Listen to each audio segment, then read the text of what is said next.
sign up for your jamboree? Yeah, people. Oh, I haven't looked. I haven't signed up yet, but we'll take a peek. Are your girls playing soccer? Well, then don't do it. I mean, that's kind of how I feel. Like, And you're, yeah, the Tyler, you'll be at the jamboree. Yeah. Put that in the calendar. Does anybody even know when their kids are playing yet though? not yet. They told me the schedule would come out Tuesday or Wednesday. Okay, because that's why I haven't, I know I'll be there for soon, but I don't know when. But they also said that it was going to be similar to last year's schedule, which is still on their website.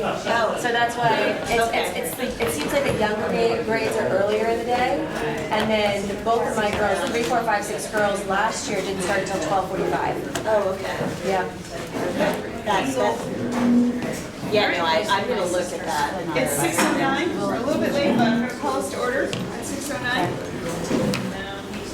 And Chris is taking our minutes today.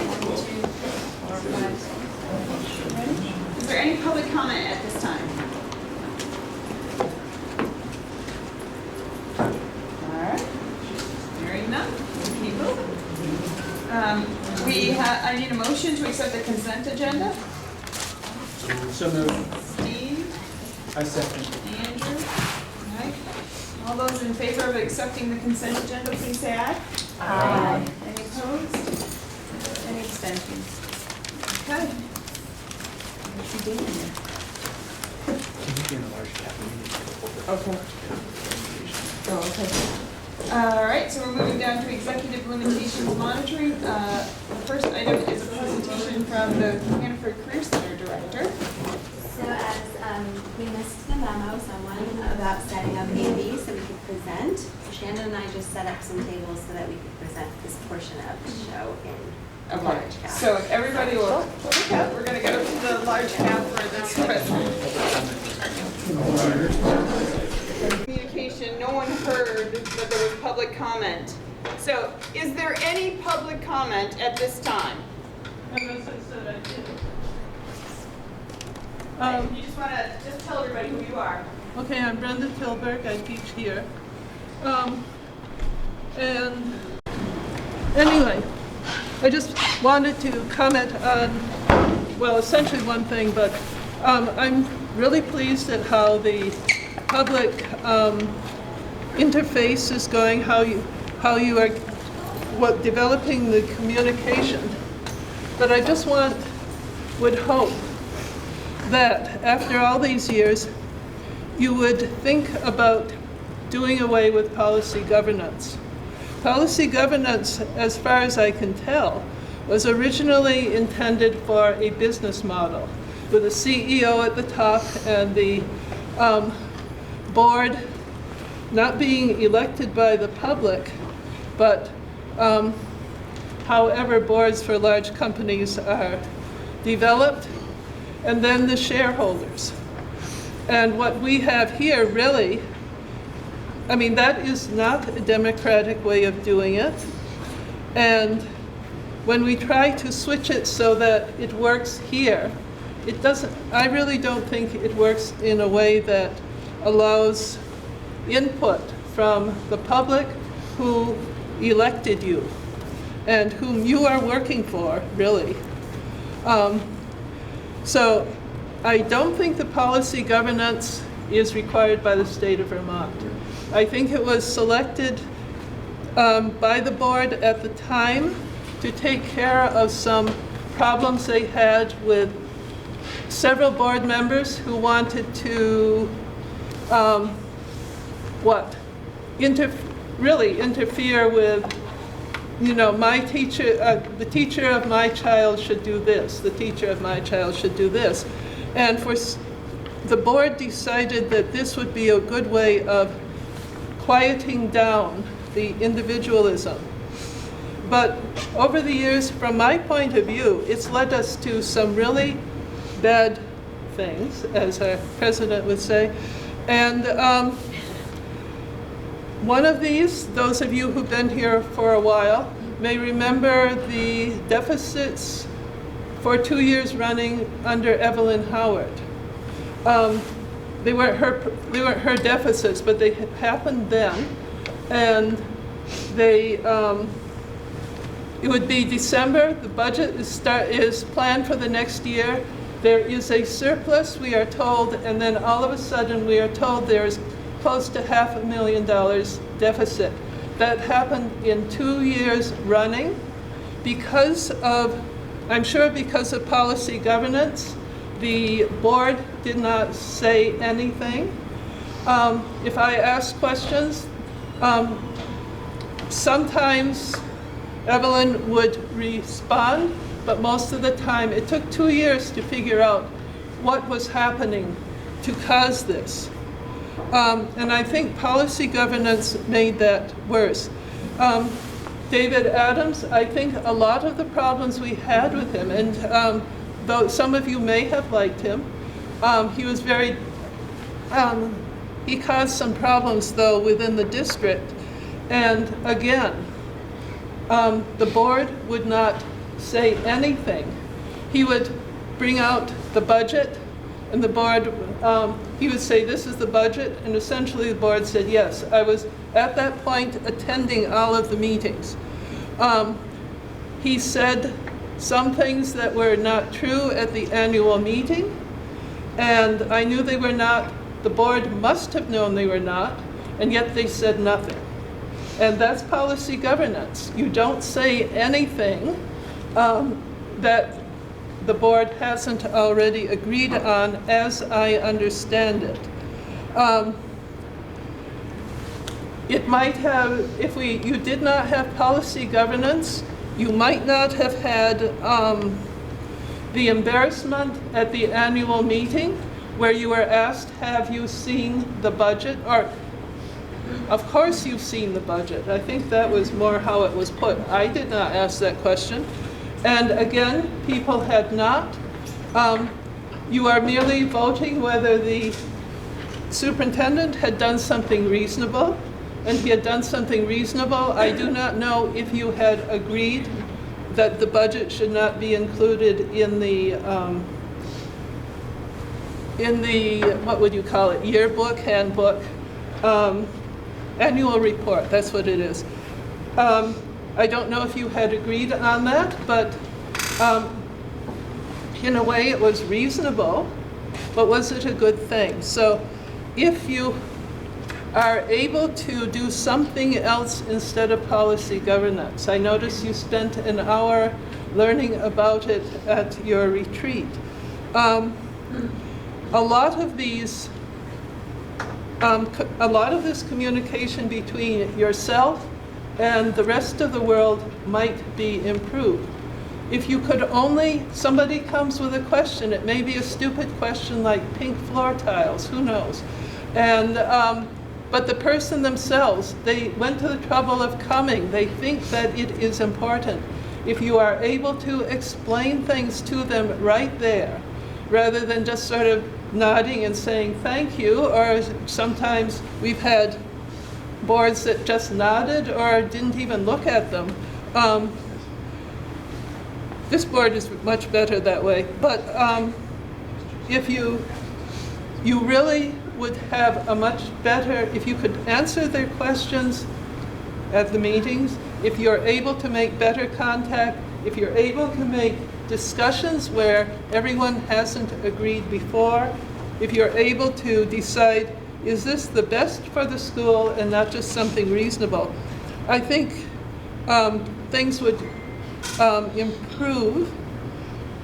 Things are getting better, but I think they would still improve.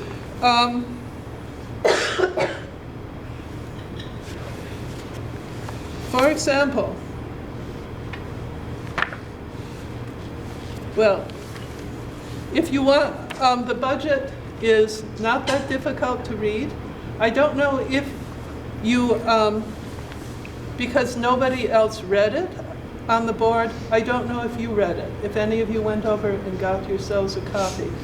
It is interesting. Oh yes, and if you are able to make better contact with the public on in an ordinary way, I understand you are spending a fair amount of money on a professional organizer, And she is good. I mean, the meeting I went to was very well organized. But if you have everyday contact, you might not need to spend that amount of money. You might be able to do it yourselves. Okay. Sorry, I will leave budgets. However, if anyone wants to actually try to read them, they are quite readable. Thank you.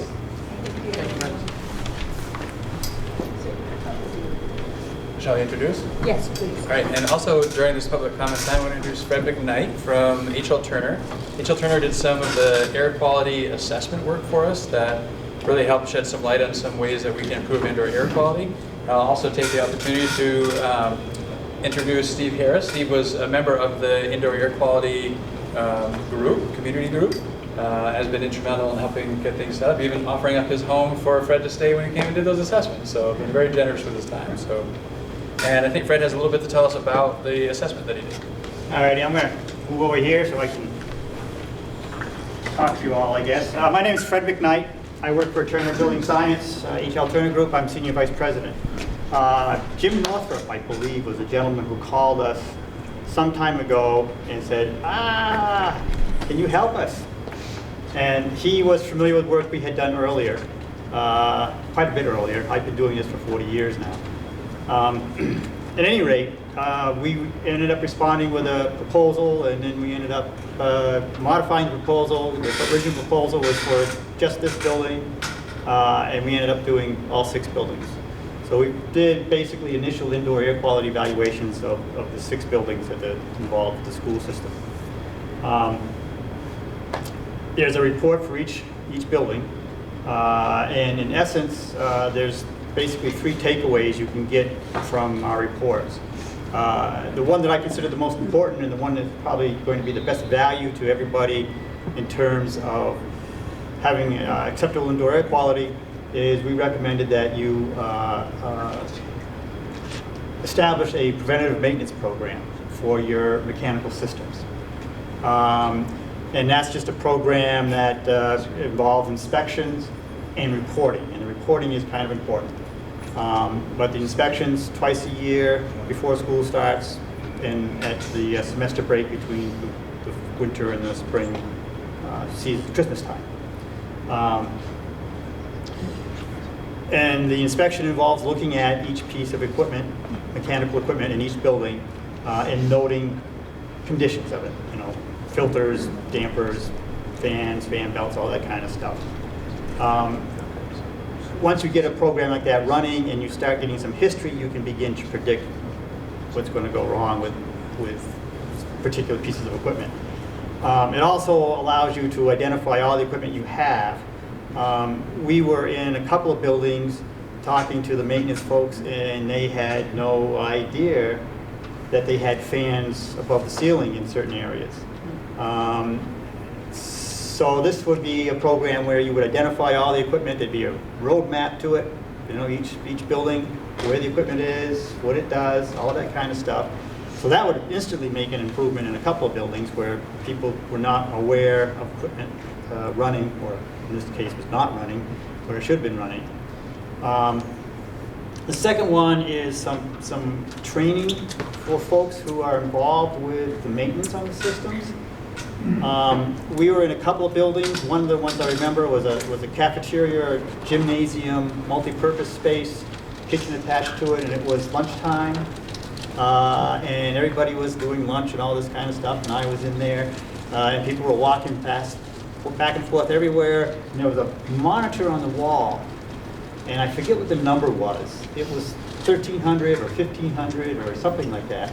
But what it was part per million carbon dioxide level in the space. Now, what you want to try to maintain in an occupied space is something less than 1,000 part per million. So people were walking past this, they had no idea what the number was. Didn't know. Not a clue. So some training would be good so that people can look at stuff and say, oh, geez, 1,300 part per million, that means the ventilation system's not working. You know? So the other takeaway is to get some training so that the people who are responsible for maintaining these spaces have some idea of what some of this stuff means. And the third takeaway is that we did find equipment that was not functioning. The good news is that all your schools have all the equipment they need to provide an acceptable indoor air quality when it's running. Okay, when it's not running, you're not there. And our reports have a number of incidences where equipment wasn't running, and so CO2 values were high, or maybe humidity levels got high if we didn't have controls going on. So those are the three big takeaways from the work that we did. Things to work on, things that need to be done. Talking to Joel, he's been telling me what they've been doing in the meantime. They've upgraded controls in some buildings, and that's good. That's a good thing. One of the nice things about having computerized control systems is that if they can talk to a central location, and someone with some knowledge can come in and look at the buildings each day, and he's going to know where, or she's going to know where to send the maintenance crew. What pieces of equipment need to be messed with today? What's not functioning properly? What needs to be done? So all that work that's going on, I think, is good. Our reports are organized by schools, so you can see them that way. Overall, looking at how the system is operating in all these buildings, we made those three recommendations that I'm talking about, but for the most part, the level effort to keep the buildings running are pretty good. You're probably ahead in some places in terms of systems and operation than maybe most schools or districts this size are. And there's always room for improvement, but you're not, in dire straits. Any issues that had come up in terms of poor indoor air quality in these buildings are probably as a result of some kind of malfunction of existing equipment. It's not that the equipment is not doing what it was designed to do, or it's not capable of doing what it's supposed to be doing, or not capable of providing adequate indoor air quality. It's just that it probably is not functioning. And the more you can get your controls up and running and you can get reporting from that, the fewer incidents of that you're going to get. If you can implement a preventive maintenance program where people are looking at these pieces of equipment on a twice-yearly basis, and there's a record of what needs to be done or what has failed, you'll begin to be able to anticipate what's going on with your systems. So that when questions or concerns come up about, oh God, it's stuffy in here, somebody will probably have a pretty good idea of where the air handler is that's feeding the space, and may have some thoughts about, oh my gosh, that thing throws belts every 3 months, it's probably throwing another belt and you gotta go. All that kind of stuff works that way. So the preventive maintenance program is perhaps the most important thing that you could do going on from here in terms of maintaining your buildings and having the buildings supply acceptable air quality for all the occupants. That's about all I really need to say, I think. If there's any specific, yes? Just curious if, does the report include a lifespan estimate for? That was not part of our work. Okay. I can tell you though, for the buildings that I was in, most of the buildings have equipment that is not at the end of its life cycle. There is an older building that the equipment is obsolete, but it's simple equipment that's still running, and it will probably still run for the next foreseeable future, 5 years. I understand that things are, things are somewhat up in the air sometimes about buildings and all that stuff, but there's no reason for any of the buildings that we see to say, oh, the mechanical system's toast, so maybe we ought to do something different. I mean, if you're going to start ranking buildings and you're looking at that, mechanical systems are all in pretty good shape. There's not really anything the biggest failure we saw was that things broke and people weren't aware that the piece of equipment even existed. So yeah, so that's what that is. Any other quick questions? Alrighty. Well, I do appreciate you taking some time to let me talk to you. The reports are available, I believe. Yep, generally available. You can look at them whenever you like. Hopefully they'll be insightful in terms of how to move forward from here on out. Thank you very much. Thank you to Fred and the Indoor Air Quality Citizens Group for all their help. And just as a brief follow-up, I wanted to give Joel just a couple of minutes to explain a little bit about what's happened since those reports. So we heard some recommendations, and there's been some activity related to those recommendations. So very briefly. So I can't argue with the truth, Fred. I mean, everything he said was truthful. So what we did is, with our walks with Fred, and then after, is the staff got together and we figured out, okay, where do we start, where do we go, what do we do? So the first thing we did is, they recommended was we bought our own CO2 meter. So, because in most indoor air quality issues, the first thing you want to do is you want to check the CO2s in the air and see exactly what's going on. So we did not have one, we now have one. So now the first line of defense is our meter. So we haven't had to use it yet, but it sure looks good in the box, but we will, we need to. So the second thing we did is we went around and we fixed all the down units. We got together and we said, okay, what is the biggest thing we need to do? Obviously it was to fix the down units. So we replaced some motors, we replaced some belts, we replaced some bearings, and we did all that stuff. So right now, even like the rest of the room upstairs, we actually replaced 2 brand new motors upstairs. So everywhere, every unit that we're aware of, and we believe that we have them all, is actually functioning for the first time, and we don't know how long. We went around and before the school year started, we did a complete filter change. We started our preventive maintenance 3 to 4 times a year. They were checking, sporadically they were checking to change the filters and belts. We're putting a little more emphasis on it. We started with the beginning of the year. So hopefully by the time between Christmas and Thanksgiving, we're gonna do it another cycle. So we put that into play. We got into conversations with Mountain Air, who does a lot of work with Middlebury. We're in conversations about a PM program, which is something they come around, they look at our machines, tell us what we got, where we're going, all that stuff. So we're still in conversations with that. We're looking at pricing, but again, we have to find that piece in our budget, so we haven't got that far yet. But we are in conversations with them right now. Control upgrades. We've increased our control upgrades. We're up around $40,000 this year because they were needed. And controls right now in the HVAC industry is the best bang for your dollar as far as efficiency and return on your money. I mean, Lincoln School right now, we used to have to send, I was telling Steve, we used to have to send a guy up and down there at least 2-3 times a day to regulate the heat, which is a waste of time, waste of energy of the units. So now we can sit right at our desk and we can see exactly what's going on at Lincoln, live time, fast time, make the changes. It's faster and it's more efficient.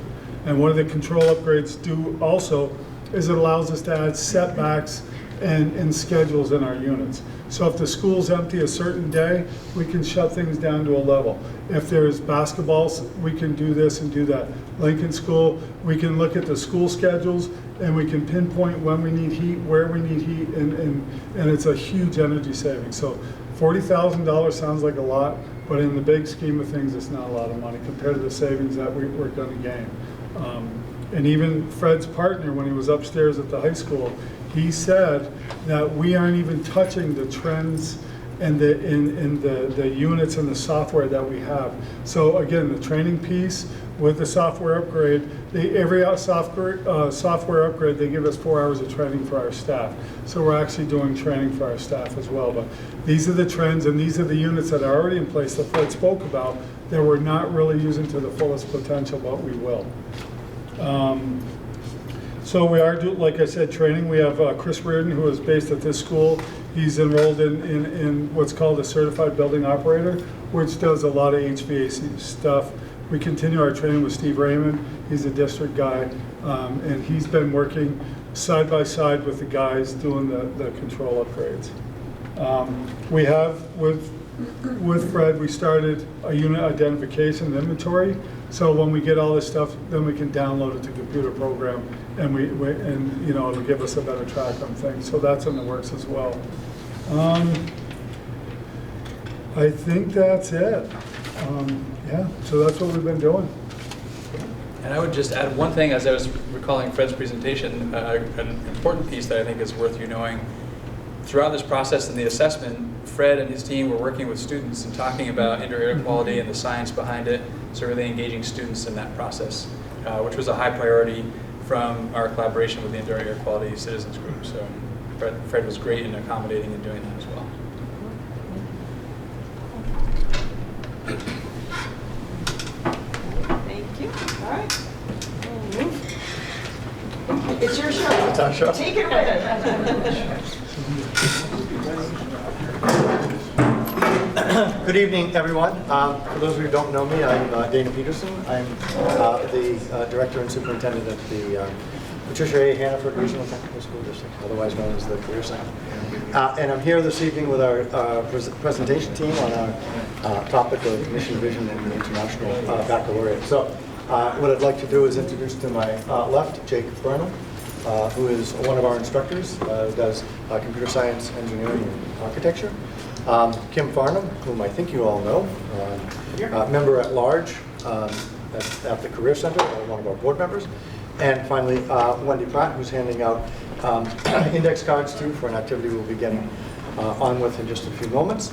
And Wendy is a math coach and our curriculum facilitator this year, so she's doing a very good job. And we'll tell you more as we get into the presentation. So. First up, I hope you. Do we need to turn the lights off? Just one of Can you see that? Just one? Yeah. Just one. So what you may be able to see on this slide, I love working with MAUSD students because at the beginning of the lesson they say, "What's our learning target?" MAUSD is That's such a celebration. You can't even. Your students, your school, your organizations are so far leading the state in adopting PBGR and learning targets and learning scales and the whole thing. So here we go. There's 4 goals for us tonight. The first is not in any particular order, that by the end of the evening you're able to explain what International Baccalaureate is, specifically the career-related program. We hope that right off the bat here, that you're able to partner with us and work with us and give us a little feedback with respect to our mission and vision. We also hope that you're able to explain to someone why the Career Center wants to bring IB to this region and to the state.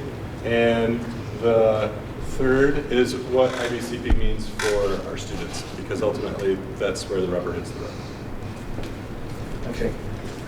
So the reason that we're here this evening is to talk about what we're planning with respect to our mission and vision development in 2019-2020. So our mission statement is several years old, going on a decade, and we at the board level and in committee talked about the need to revise that, and we realized we didn't really have a vision statement, and so we were wanting to work on that because we think that the two of them go together, and that's very important.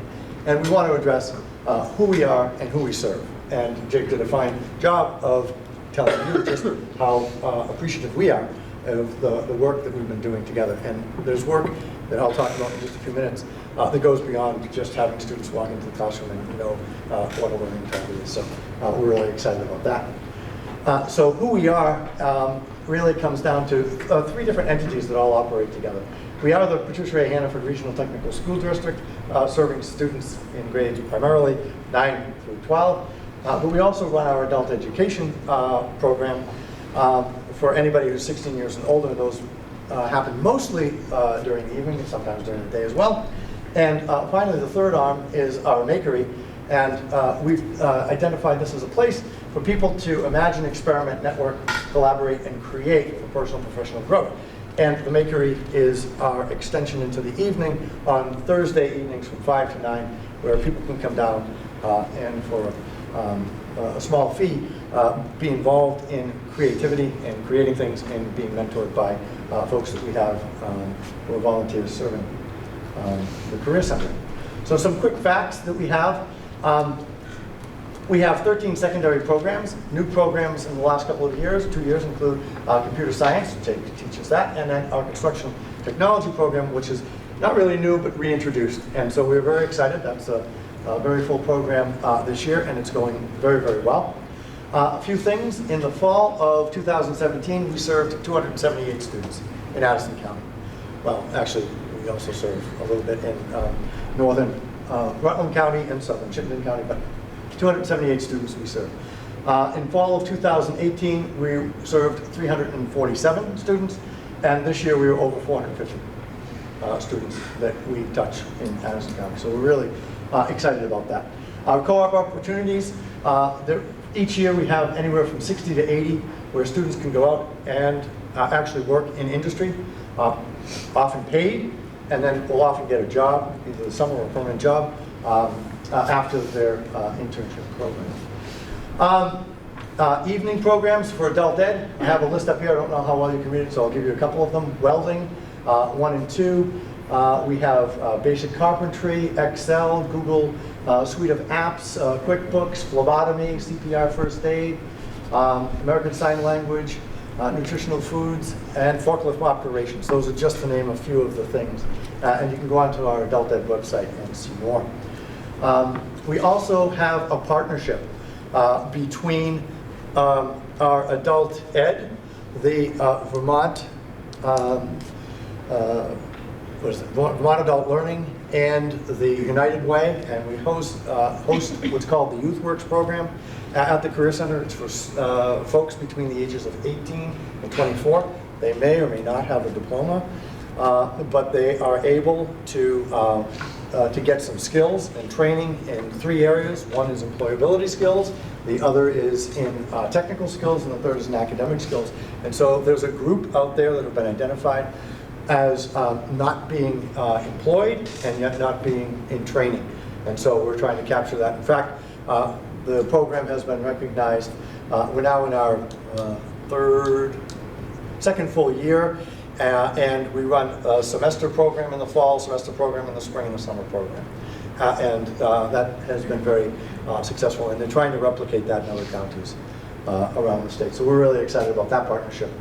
Oh, and I forgot to mention DOL. Yes, DOL does provide the funding, so I don't want to leave them out. I was at a meeting and DOL was present, and I left them out.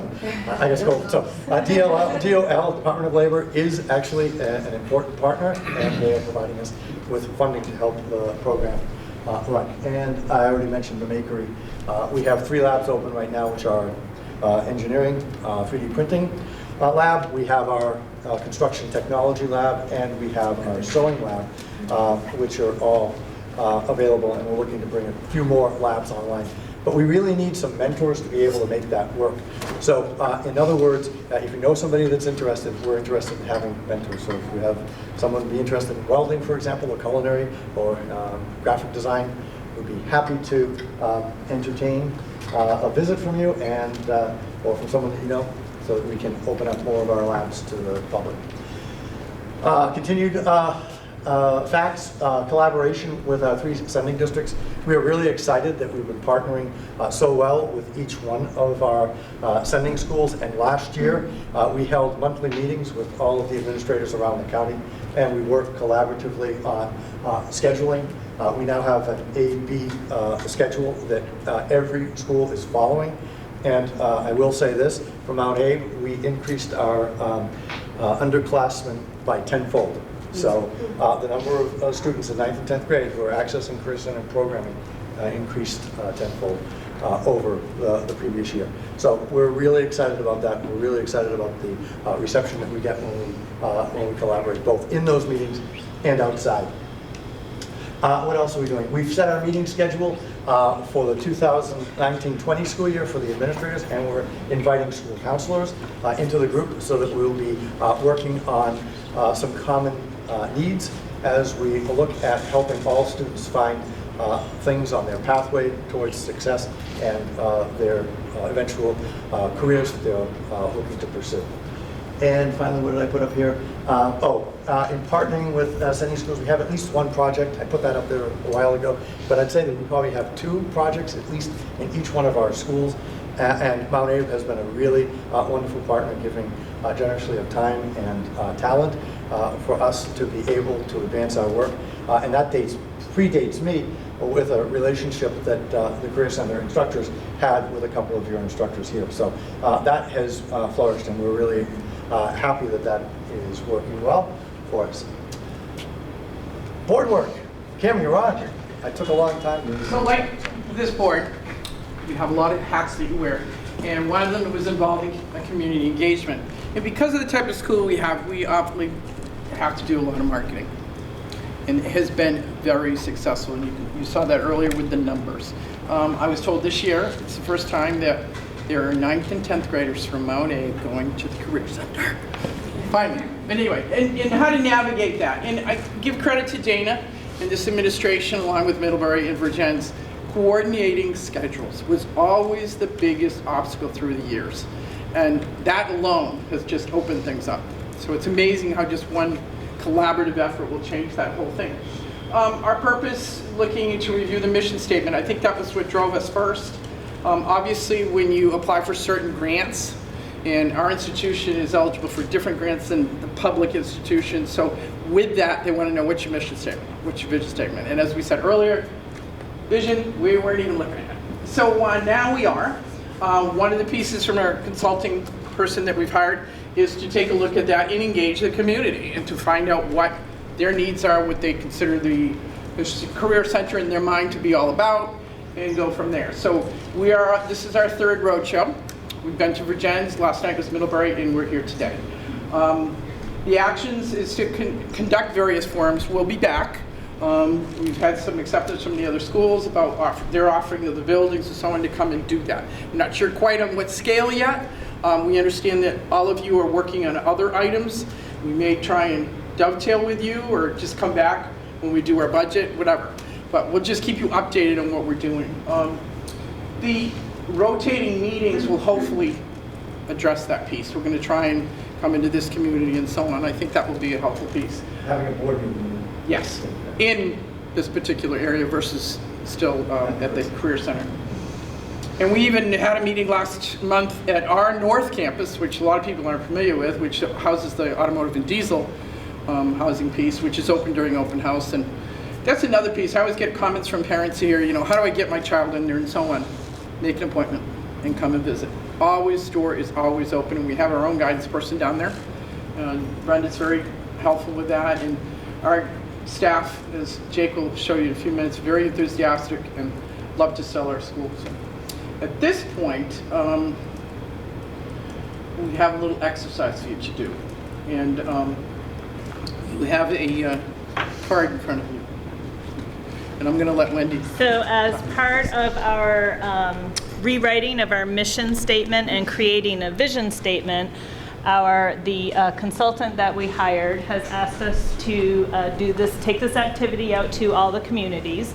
So if you can think of 4 words, and it can be just single words, or if you want to put it in a sentence, however you want to do it, that you come to mind when you think of the Career Center. And we're collecting all this and putting it all together from all the different communities. It's kind of starting the process for us. And I will collect them when you're done. If you need a card, please raise your hand and we'll get you a name.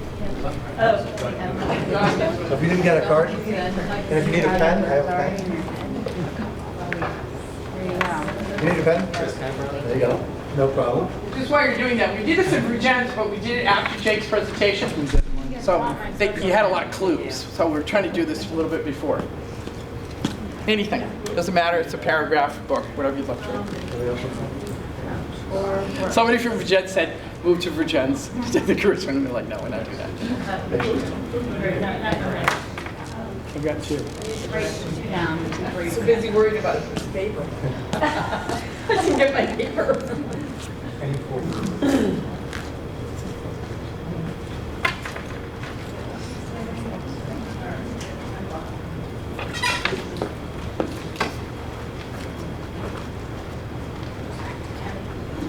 I'll get it. Collect.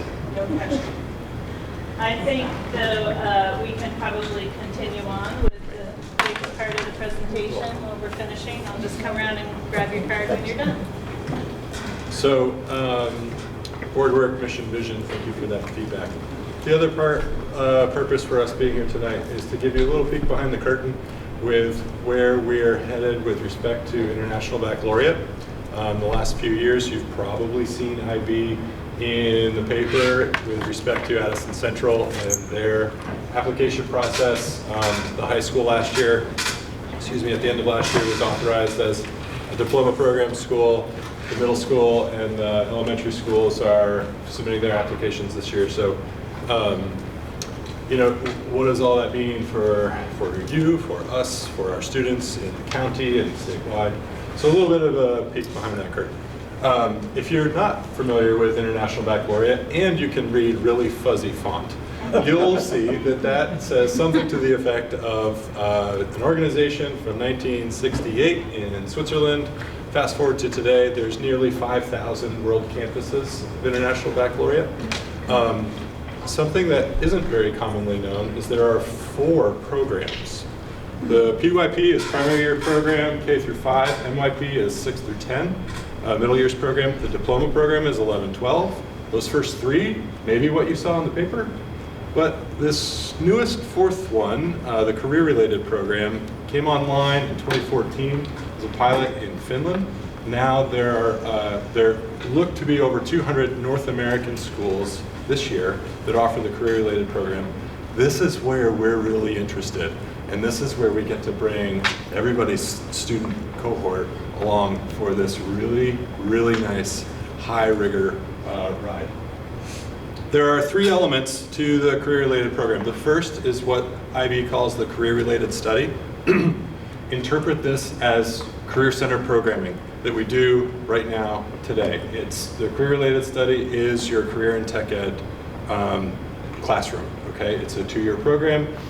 For IB to recognize it, it needs to be accredited in one of 4 ways: dual enrollment, third-party final assessment, state governance, or local governance policy approval.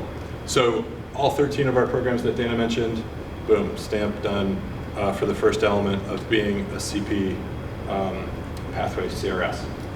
The second bit, this is where we get to really pull out some really cool rigor and relevance. The program requires a minimum of 2 IB courses that are complementary to that career-related study. What does that mean? If I'm a student in natural resources management and I want to go be a biologist in the field working for myself or the state or whatever, I might also take career center, IB biology, maybe IB chemistry, things that are complementary to my natural resource program. The third bit, which is really sweet, is the CP Core. CP Core is an integrated, collaborative piece where these 4 components, and this is getting me, you can't read this. Personal professional skills, language development, service learning, and reflective project. These 4 things happen in isolation in their own classroom in traditional CP models.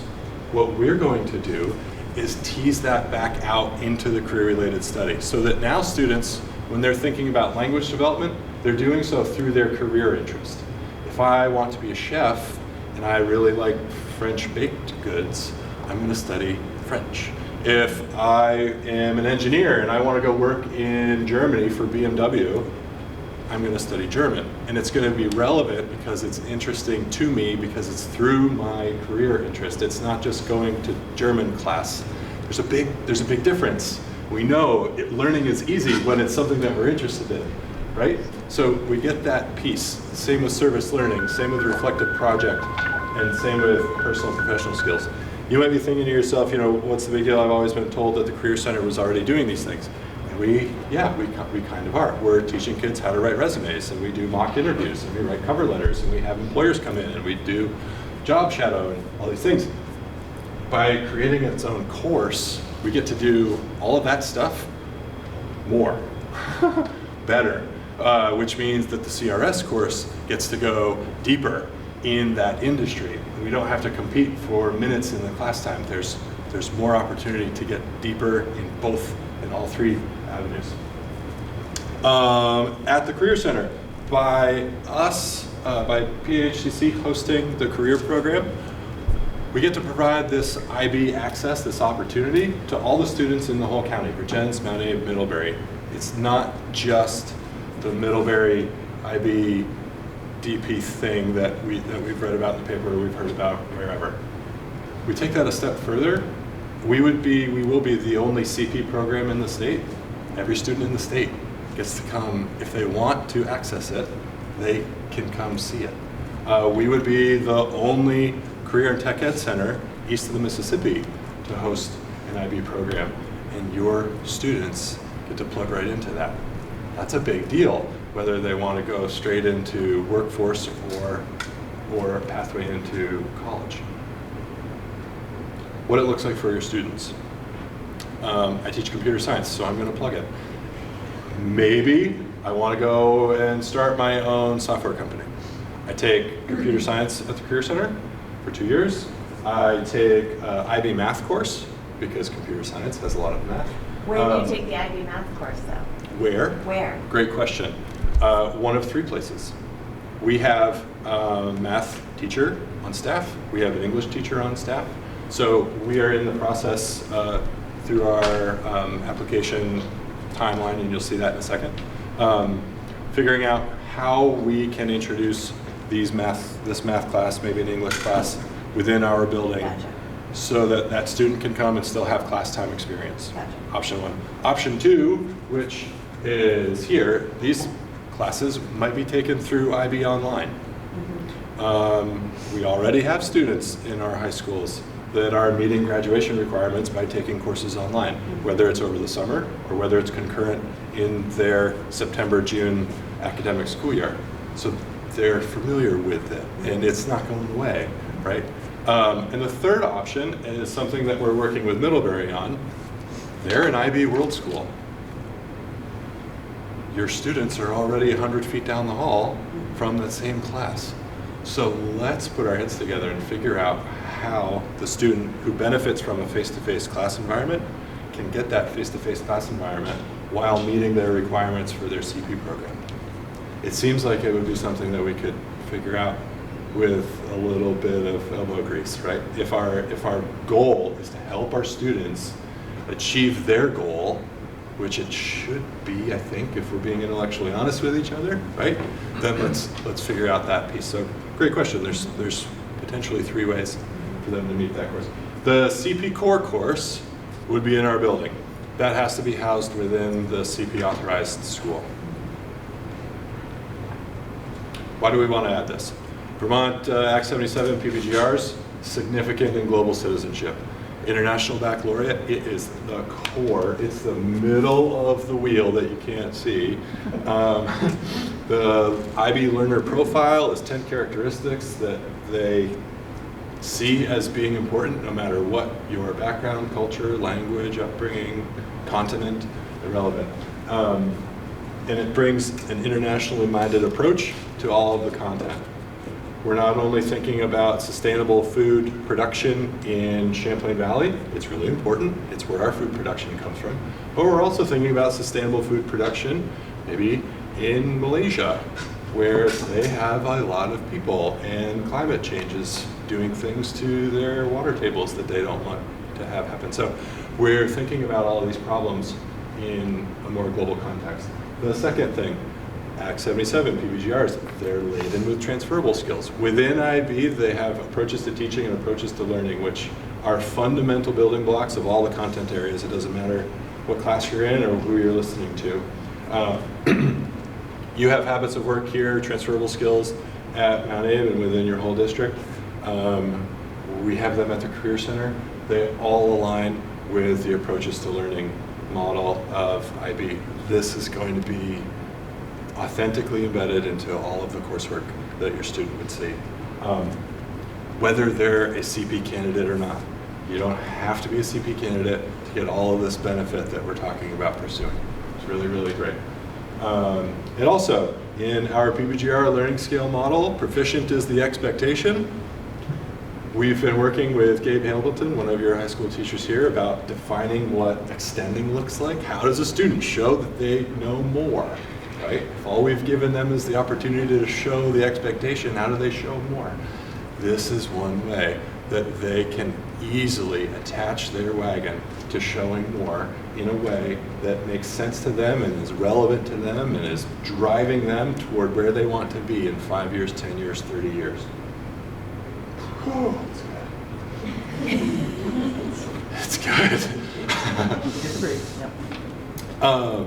If you're an employer, you're looking for new hires, maybe you're a current employer and you have people that wish you were working like this, or you're raising little humans and you hope that they turn out to be blurry text. I'm self-confident. I have skills to communicate clearly. I'm an effective learner on my own time and without support, right?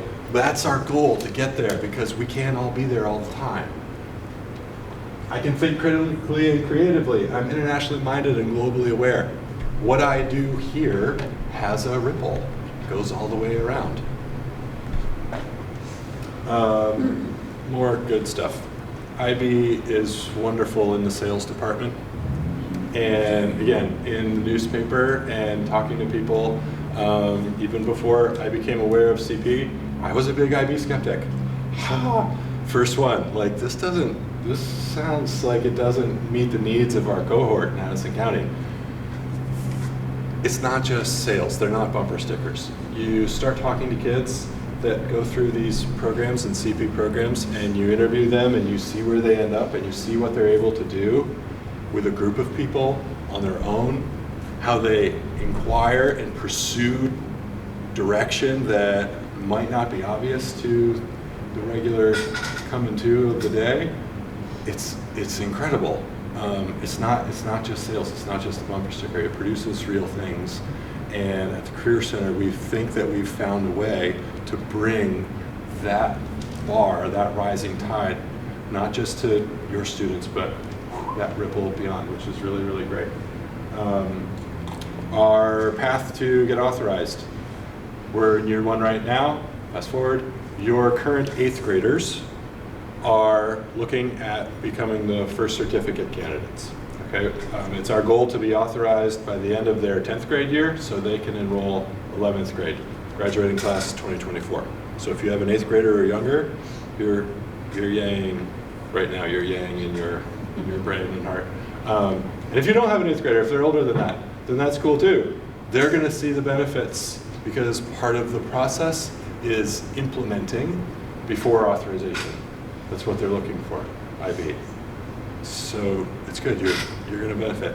One thing I wanna reiterate that I did not do a good job of in our first 2 shows.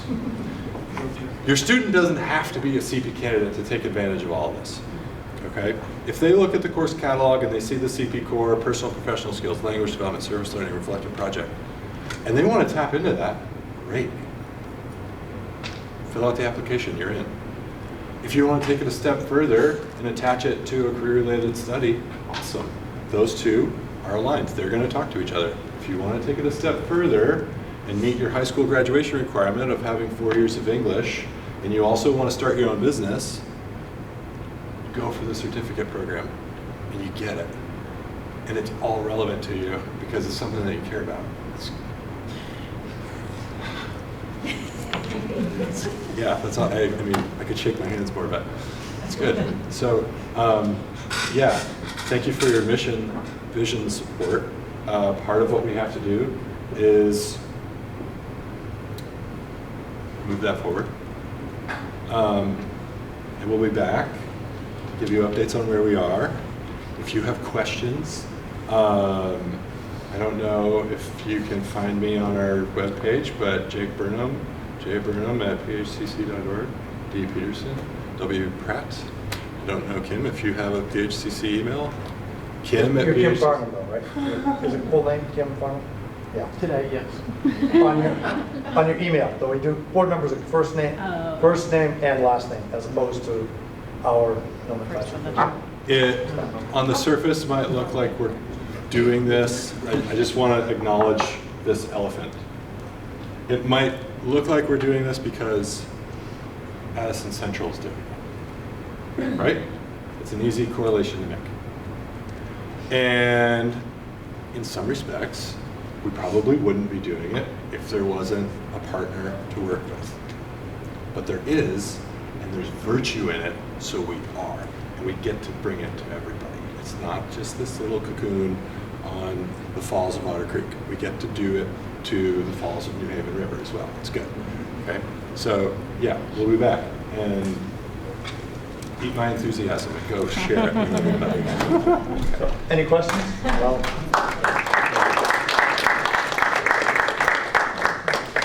Question. Yeah. What is your capacity? What do you mean? How many students can you house and educate and? Well, that depends on programs and how full the programs are. But we still have capacity, even though we're serving 400 and whatever it is, 50. So there's always capacity. Some of our pre-tech programs are running at 12, 10, 12, sometimes 13. They can go as high as 16. So we have a little bit of capacity there. Our technical programs, they usually run about 16, particularly in the heavy labs. And we run probably 12 on average, so we have a little bit of capacity there. So there is still capacity for students within. As I'll show during my budget presentation, if we were at full capacity, our per pupil cost would drop a little bit because we'd be serving more students than the FTE would divide by the total number. But we still have some capacity. When I first started, as you could tell, the 278 was the number of students that we served in that first fall. Now we're over 400. But it comes down to the FTEs that we get that determines our per pupil cost. Yeah, and at that point in time, we had approximately 35% capacity. We don't have that. We might be running 15, and some programs maybe 20% capacity. But I mean, so we're at 80, 85%. It does depend on the programs. Some of our programs are industrial. No, our design and illustration program I think is full, so there's no capacity there. But in Jake's program there might be some capacity. In our industrial design program there might be some capacity. In our auto program we're oversubscribed and we have 2 instructors. So I mean that's a capacity. We have a little bit of capacity in our diesel program. Culinary is full this year, first time in a long time. So I mean. But on average, we're running 15, 20% if we pick the whole center as a whole. So there is some space for people to, and then we added construction technology. And next year we're hoping to expand that to a second year cohort. So, but we're expecting that program is going to be very popular and it's going to be very full. How do you determine what classes or what courses you want to offer? I mean, do you look at trends? Do you look at With respect to the IB courses, I think is what you're asking? Yeah. Or you're talking about career tech courses? Career programs. I mean, what do you look at? What determines? Every program has to have an advisory, and we have to go through a very prescribed process using the AOE as our vehicle for getting approval, but we have to use metrics that are available in industry. And so it has to be a high demand program, it has to be high interest, and it has to be paying relatively high wages. So we have to take that, and then we might be going each year. Jake did it for computer science. We went through that process. We did the process for construction technology, even though we're reintegrating it. We may be doing that for something else, but we have to identify the need in terms of labor market and the high interest with respect to personnel and students and things like that, and then it has to be paying a livable wage. So what motivates you to say, okay, we see something new, and I mean, how does it all start? Like Burlington High School has this jewelry making course packed all the time, and it's got, and it's like a trend or something. And how do you guys just follow it? Do you look at things? We get approached by a lot of different groups. Plus our board makeup is a little bit different. We have people from the community that work in different industries that approach us, for instance, on the construction set and said, hey, our average age is 50. Can we bring this back? It's been 7 years since it was there. We brought it back, and I was on the board 7 years ago, and there were no applicants. I mean, it was amazing it was like we can't carry it. At the same time, for instance, our affiliations with post-secondary groups that we have course arrangements with, so they can get college credit.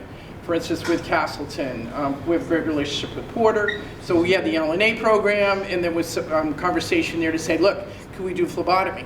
And that's where that came from. And again, all the hoops had to be jumped through to make sure it was certified. But I think there's movement there, and people approach us, whether it's adult learning or whoever it is, to say, can we do this? Or the gas company, for instance, they came in and said, can we do, you know, some educational pieces with them? We're also informed by our dual enrollment partners. Right.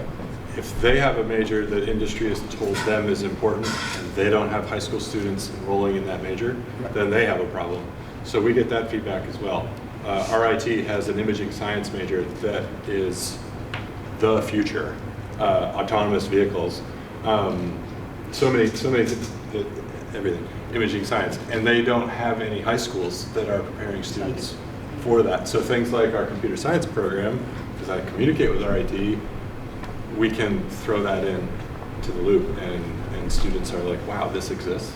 And nationwide, there are 16 clusters, career clusters, and those help inform the areas of industry that we should be looking at. So we don't offer offerings in every one of 16 clusters, and some of them may be, we might offer 2 offerings in a cluster, because each state and each county has some flexibility to be able to respond to the needs of their local area. And in our state, we're pretty small, but those 16 clusters are what everybody else uses in career and technical ed throughout the country. So that's the hallmark, and then within those there can be sub-specialties, and that's what we tend to focus on. And we try to have as much. Last year we conducted a survey Yes. that we started at our open house and then put it online. And so from local communities right in this valley, we got information. What do you want to see for programming? What do your kids want to see? What do the parents want to see? What are we And missing? with respect to that, of the 3, just to give you some overview of how this decision making is made, of the 3, number 2 was already being offered.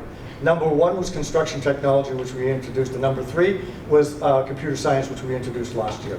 So the question was, what were we in a capacity to be able to do? Because the turnaround time is about 15 months from the time you start to think about it to the time you get approval.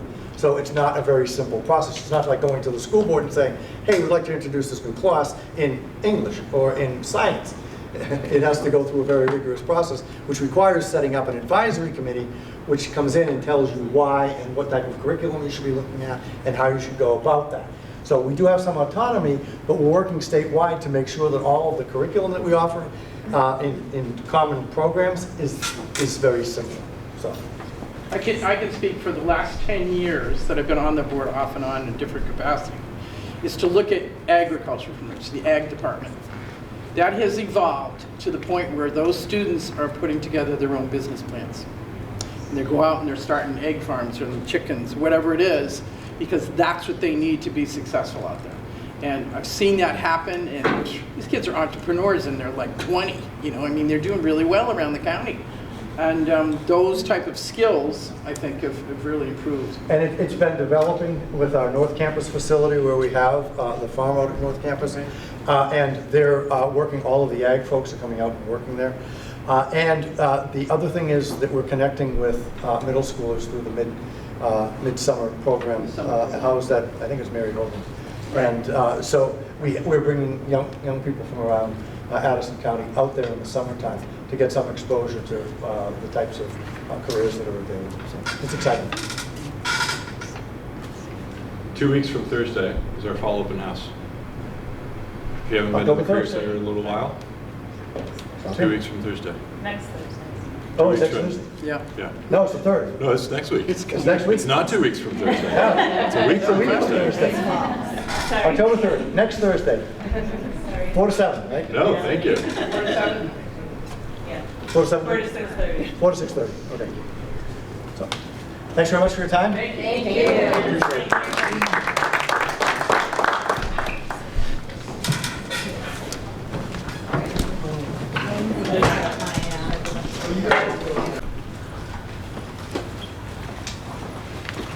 Okay, moving right along. Next, we need a motion to accept the monitoring point 2.5 emergency superintendent succession. So moved. Second. Andrew. All right, any discussion? Some of the on there just. Not sure I understand the report. So This is dated like 9/25/2018. Wouldn't that be? There's an updated version. Wondering if the wrong version made it into the packet. There is an updated one that says Floyd and not Howard. Good, because this one says Howard. Oh, yeah, I don't have that one. Yeah, we didn't get that one. Okay. I did see that. We So- can, that may be the only change in updating this version versus the other is responsibilities are the same that were there before. So I apologize for that. We'll get the other one out. Do you want to see the other one, or are you comfortable accepting this one with the changes that were stated? or- I'm comfortable Is this about mine? accepting with the changes discussed, yes. No, we're talking about 2.5. It had, the link was to the last one, not the current one. But Patrick said the only thing was to change, that the Floyd's name was in place of Howard's. Okay, yours was already approved, you're good. Is everybody all right with it? Any questions? All those in favor of accepting the monitoring report? And you know what, I don't have those sheets about, is the interpretation reasonable? Is there another? In this packet No. This was, and the worksheet. the worksheet is for the board members to give It doesn't have the comments? signature sheet. No. So, we're just.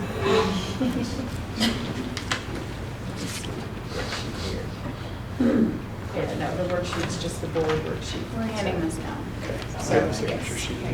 So should we just Send it table to it you. till the next time? Just hand it down.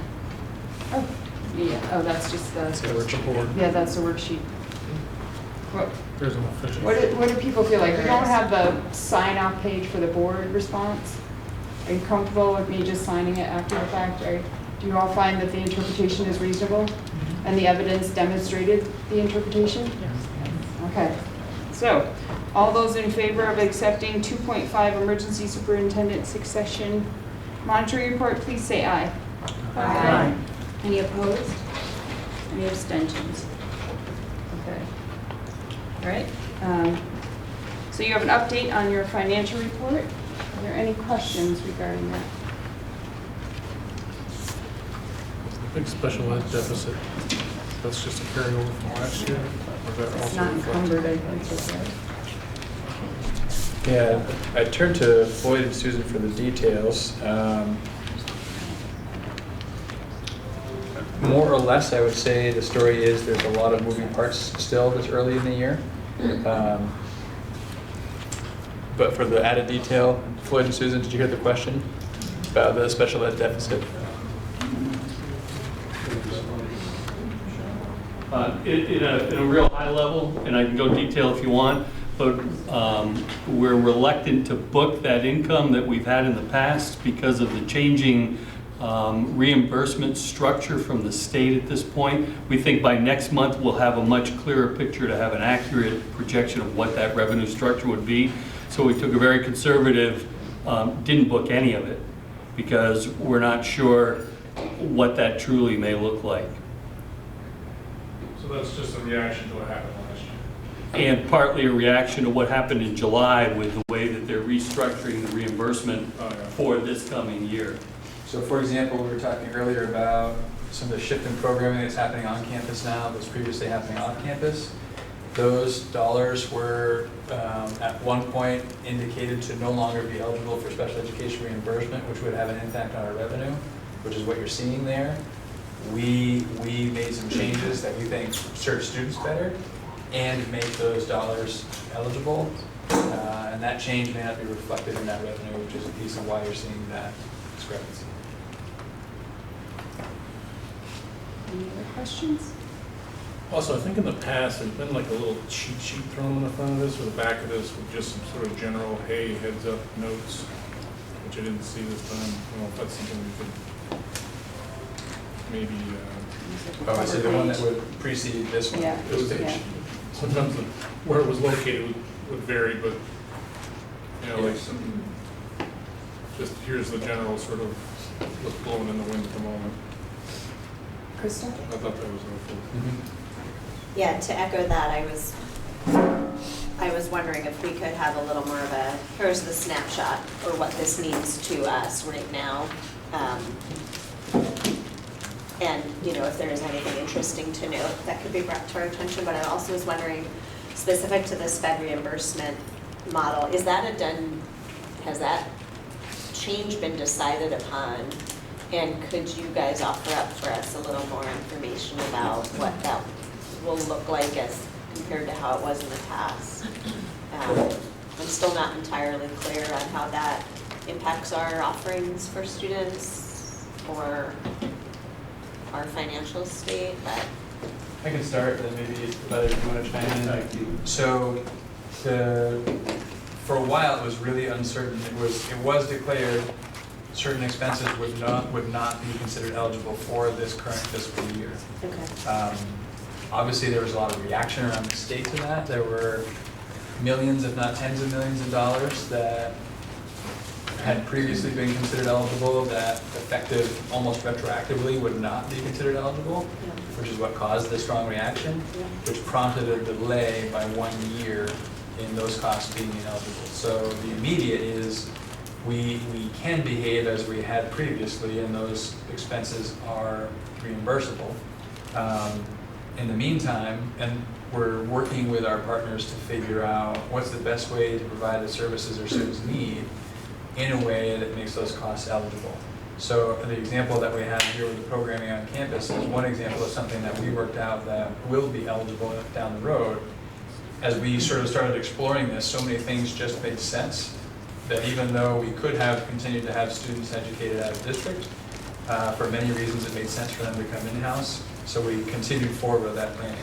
So now there are a couple of other partners we need to connect with to continue those kinds of conversations, to think about how do we meet kids' needs and make sure that those funds are eligible. And this is all leading up to some really sweeping change. Well, that's what So you're talking about Act 173. Right. Right. So and Act 173 is definitely special education and way beyond. It's really about thinking comprehensively about how to meet students' varied needs, thinking about a multi-tiered system of supports. Interestingly enough, Act 173 leans really heavily on the DMG report that we've talked some about here. That was such an emphasis for us a couple of budget cycles ago in building this budget that we just experienced this past year, and some of the staffing shifts that we made. So there are 5 goals from Act 173 that tie closely back to that DMG report that we are well underway already in achieving with the work that we've done. So we need to continue down that path, and that will be supported through theoretically more flexible funding. There's still a lot that needs to get worked out and exactly what that looks like. And potentially, and a likely change in the amount of money we get, though the amount of money we get will be able to be spent more flexibly. So that's sort of the general scope of it. There's a lot of details left to be ironed out. That was also delayed. Right. So we have a little more time to understand the nuances, and there are some trainings that are starting to help us all get up to speed on exactly what that looks like and what the requirements are and how that all works. Will that be in effect 2021 budget? 21 or 22, do you remember, Susan? It's 22 now, 22. right, because they delayed it. Right. So Act 133 was discussed at the state board meeting. 73? 173, yeah. Which I was going to talk about in my time, but I don't know if you want me to pull that part out now. Does anybody have a problem? No. Okay. We'd like to know. So VSBA had hired a consultant to look at certain aspects of 173, feeling that there were certain things, particularly the definition of special ed, by Vermont, it didn't line up with the IDEA, Individual with Disabilities Act, which is federal act. So they hired a consultant. The consultant pretty much agreed with that interpretation. So they did a certain amount of this work because the VSBA was concerned exactly what you said, smaller schools under the block grant method would be penalized out of the ordinary for it. So VSBA has been working on coming up with a revised concept of what the term of special education would be defined as in each state underneath 173. And then there's a 173 advisory board that's also working on that redefinition based on this report the SBA had done. And as of the meeting, which was a couple of weeks ago, they both had two separate definitions, if you will, and they were in the process of trying to work that together to present it to the Agency of Education to try to realign what the definition within 173 is to align with the federal government, which sounds to me like it would give it a lot more flexibility for in-classroom compensation for the classroom efforts and things like that. There was a feeling that the state is resistant to changing anything because once you change a funding structure or whatever, it could raise flags from an audit point of view, if you will. So there's a little bit of pushback from the agency as to how radically or how differently this definition is going to be changed. And then finally, there was acknowledgement that there'd be some cost shifting, irregardless of how it was, but there was no discussion. Essentially, sort of as we're contemplating Act 173, the general consensus, I think, is this is perhaps the most complex piece of education legislature that we're going to see in a decade anyway. The talk is this makes Act 46 look small.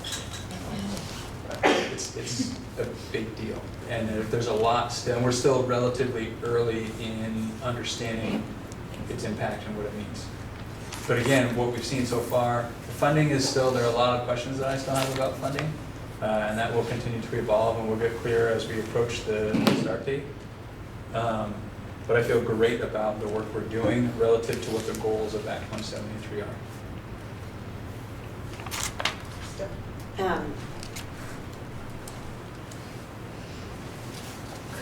Is there a way, as we get closer to seeing how we might need to shift our budget priorities to meet those needs, to ensure we have voices at the table in the way programming might look differently? So I'm just concerned that if we're reacting to a bill that is so huge and sweeping without knowing what the impacts might be for the ways students are served, because it's really new and different and has potential peril and maybe potential advantages, that we think about inviting people, consumers, to be a part of what that might look like. Well, I think from the research or the information that was given at the state board level and what Patrick just said, there's a lot of alignment that I can see with the whole concept of interventors and coaches and starting to align more of a high level, higher quality, if you will, focus towards bringing students up to speed that are not on the average or whatever. So when I read some of the background that the VSBA provided for that discussion, I was like, we're doing that.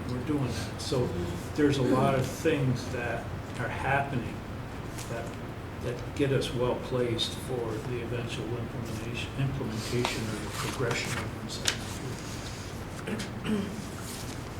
I think maybe if we could have some more board education around that, then to feel confident in where we're moving towards, so we can speak to that would. If we're going on this tact of moving to the future-focused agenda, there's definitely ways using that model to have that conversation and to gather information through those conversations. So, it's something that we can keep our eye on. So like the annual conference. So there's a fall and spring conference. I suspect for the foreseeable future, Act 173 is going to have some prominence in that work, especially that VSA, VSBA sort of combined conference, because it's going to be so much of the work ahead. I'd have to check to see if that's a major focus of this upcoming conference or not. Yeah. But it's definitely something that we can keep an eye out. And I can put some feelers out to see, is there a way we can bring some of that training in-house? Because it is going to be a big deal, and it's very complicated, and yeah, and we can all learn together along the way. All right, we're going to try and keep us moving along. Next was the update on the strategic plan. There was a little cover explanation on that one as well. I like the words. Like the blurbs?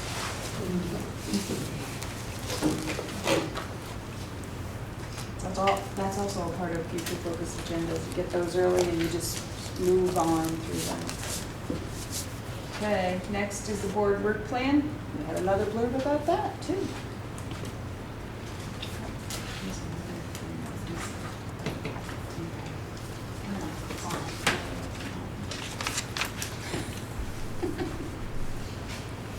Okay, any questions? We keep moving.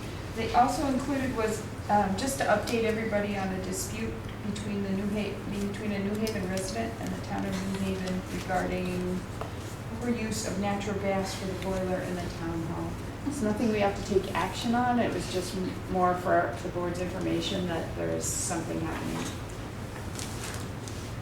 Sarah? Can I just clarify, so the person is still pursuing it, what the findings were, so that sentence is fine, okay, just So want to my clarify. understanding is it was originally challenged legally.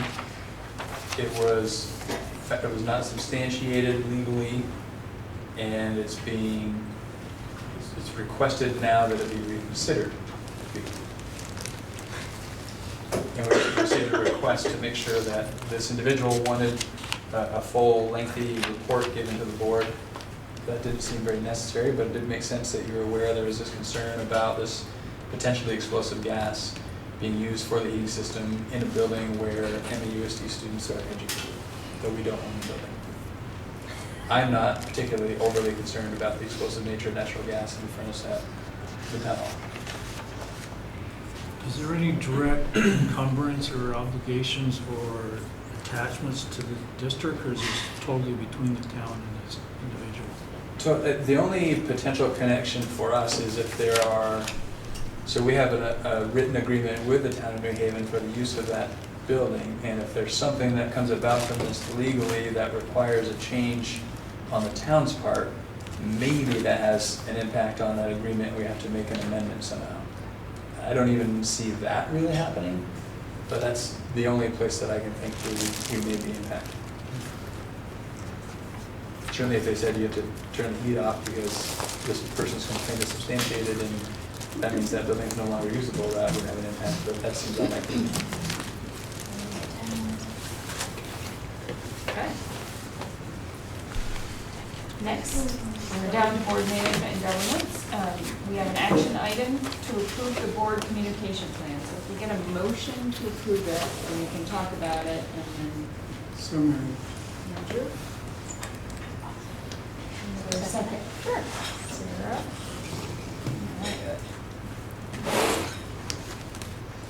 You wanna? Sure, so I'll just say a word that we saw this at our retreat, and then we shared this with the Community Engagement Planning Committee and got some feedback from them. So this is revised since both of those opportunities that we shared it out. And I think it would be great to adopt this so that we have a more formal way to ensure we're really staying on top with our communications specifically. This is really just helping us get a little more organized in how we communicate with the public. Both sharing information out and also getting input from. So you can see there's some principles for what that could look like and some specific commitments that we're stating we will make. And we've been getting feedback on those at open houses to get a feel for what's of most interest to folks. Probably different people will say different things are valuable, and there's probably value in offering all of these different opportunities. depending on what's going on. But I think the most important things are to identify someone to be sort of the hub of communication when we have different initiatives happening, and also regularly sharing out about what's happened at board meetings. And then that person is responsible for identifying folks to help actually do the writing of a summary of a meeting or of more detailed communication about particular initiatives. So that's kind of the structure and process in a nutshell. Kevin? Underneath communications, item 4. Yep. It's talking about holding district meetings in each town.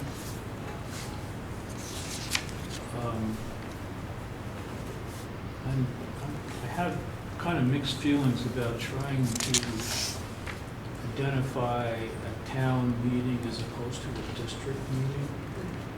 I think the concept is great that we go to each town and have a district meeting, but I'm not so sure we should be alluding to the fact of promoting it as that town's meeting as opposed to a district-wide meeting, inviting and trying to get the whole district to participate.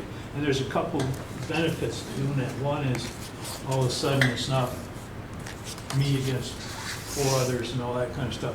And just like we go around with our board meetings to different towns now, it could potentially encourage people from New Haven or Lincoln or whatever. So it could potentially open up communications between towns, if you will, but underneath the guise of we're all in one district.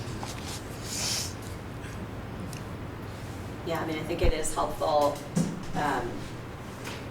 when we're reaching out to folks that it's a district-wide effort, really. And the idea, I think, with this is really being just offering those opportunities in each town for ease of participation, but it's as a unified school board, as opposed to this is Bristol's school board meeting, or this is Bristol's school board community conversation. I'm not sure I totally get that out of the way that's written, but you know, for what it's worth. Yeah, I have to agree. I thought this represented something that I heard some community members wanted, where, as an example, Caleb and I would go sit at Robinson, and anybody who wanted to come chat with us would do that, just about Robinson. So people were looking for that. When I read this, I thought, oh, maybe somebody picked up on that idea. We were going to be doing something like that. They were going to be doing it in their own town. So, if that's not what this is. No, I don't think that was what the intention was. You know, the first 2 things are really about sharing information out, and then we wanted to have opportunities for people to have more informal conversations, and then also specific places to give input back in. So number 3 is really, you know, finding different ways to give people the chance to provide input about things that were decisions that the board might be making. And then the 4th one is really, you know, besides, you know, again, thinking about Brenda's comment about the limits of visitors' business. So if we have opportunities where we are out in the community and can chat with folks about things that are happening. No, I understand the goal behind trying to relax Robert's rules and having a chat. It's just who's going to participate in particular at one of these meetings. Was it going to be the town representatives with the town folk, or was it going to be any board member who wanted to be at that particular meeting talking with anybody from the district who wanted to show up? Yeah, I mean, I think that was the question. Here we envision that, you know, since you're a resident of Starksboro and you might have more of a connection with Starksboro community members, it might make sense for you to do that, but I don't think anything would preclude anybody from doing any of those things. Right. Just sort of, how can we go to where people are and give them an opportunity to connect with the board beyond that limited board meeting opportunity. Right.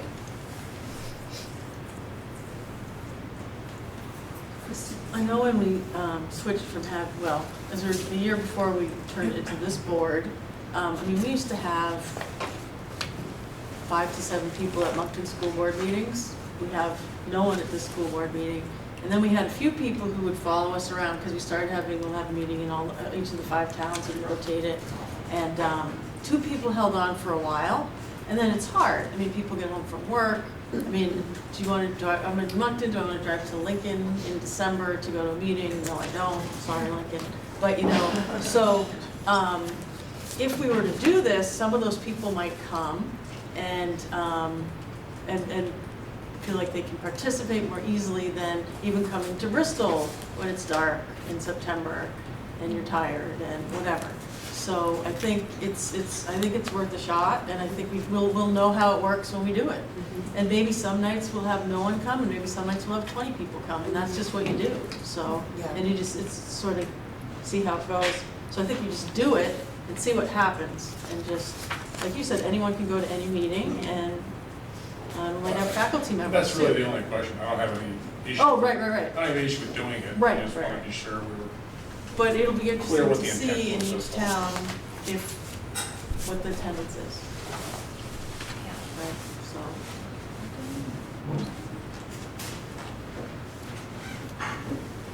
Any other questions, comments?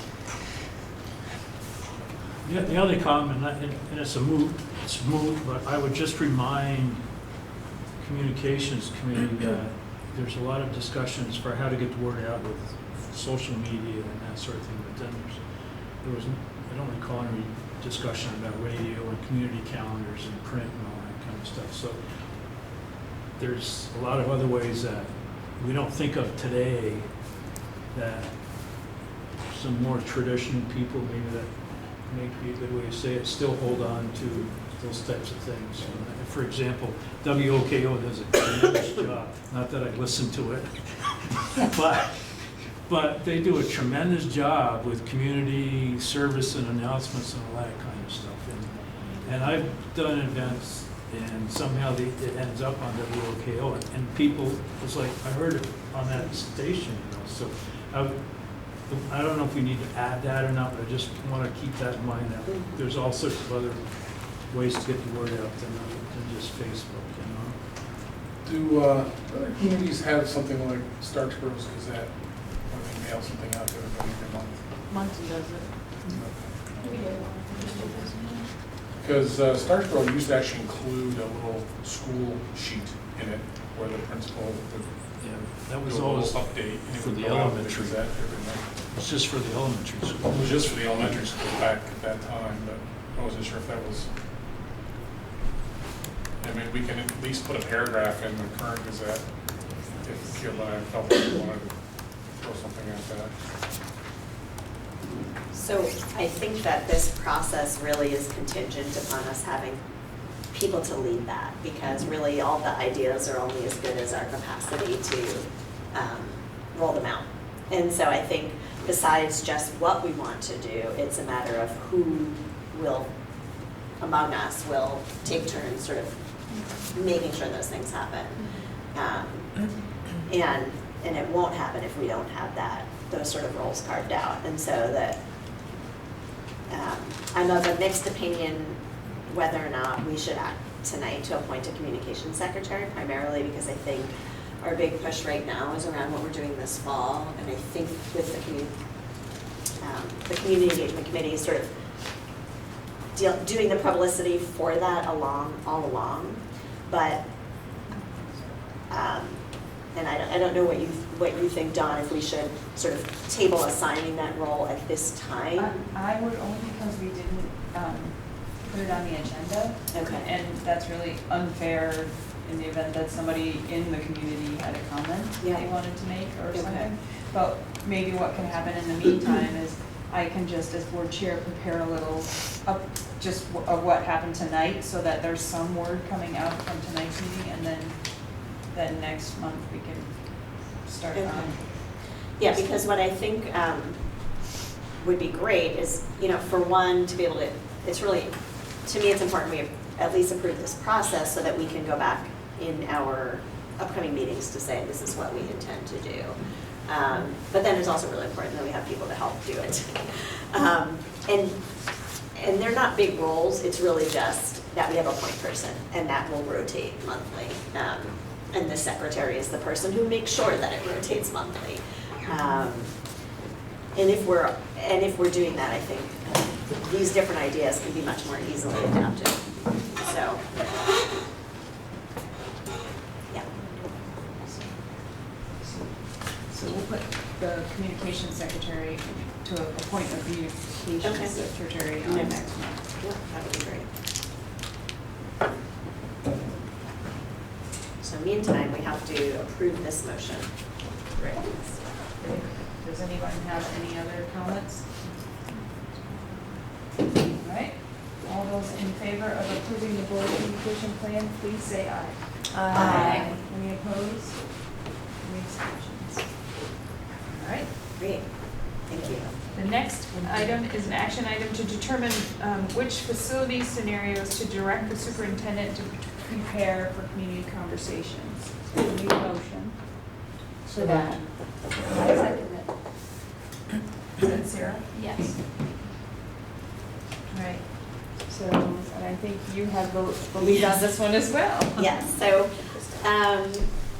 to refresh everyone's memories, the first piece that we're doing are conversations in each town, and that's really a place for folks to think about their community and their school and their schools, so MAUSD is a part of all of our towns, and the values that they think are most important to bring forward when we envision facilities planning for all of the buildings in our district. At the second conversation, which is district-wide, we're going to reflect on all those shared values. And the third conversation is looking specifically at some different facility scenarios and how well they align with what has come about in conversation 1 and 2. So if you remember at the retreat, Patrick had prepared 3 different scenarios that we talked through, and then a lot of folks were at our community engagement meeting where we did the same exercise. And from those two different opportunities, it's clear that I think we could use 1 or 2 more scenarios that maybe a wide open brainstorming could be a little bit big, but that, really honoring feedback from folks for people the opportunity to kind of think bigger and more creatively. I propose that we ask Patrick to include in the scenarios the 3 that we looked at the retreat, and then also one that explores the public-private partnership opportunity or scenario. And then a 5th that looks at magnet or theme or scenarios. And so remember, we're looking big picture. We want to give the community an opportunity to think about these options conceptually and contemplate what the potential benefits and pitfalls may be for those options for our community and for our students. But I think with those 5, that gives us a pretty broad span of things to contemplate. I think people would get really energized and enthusiastic to be part of those conversations.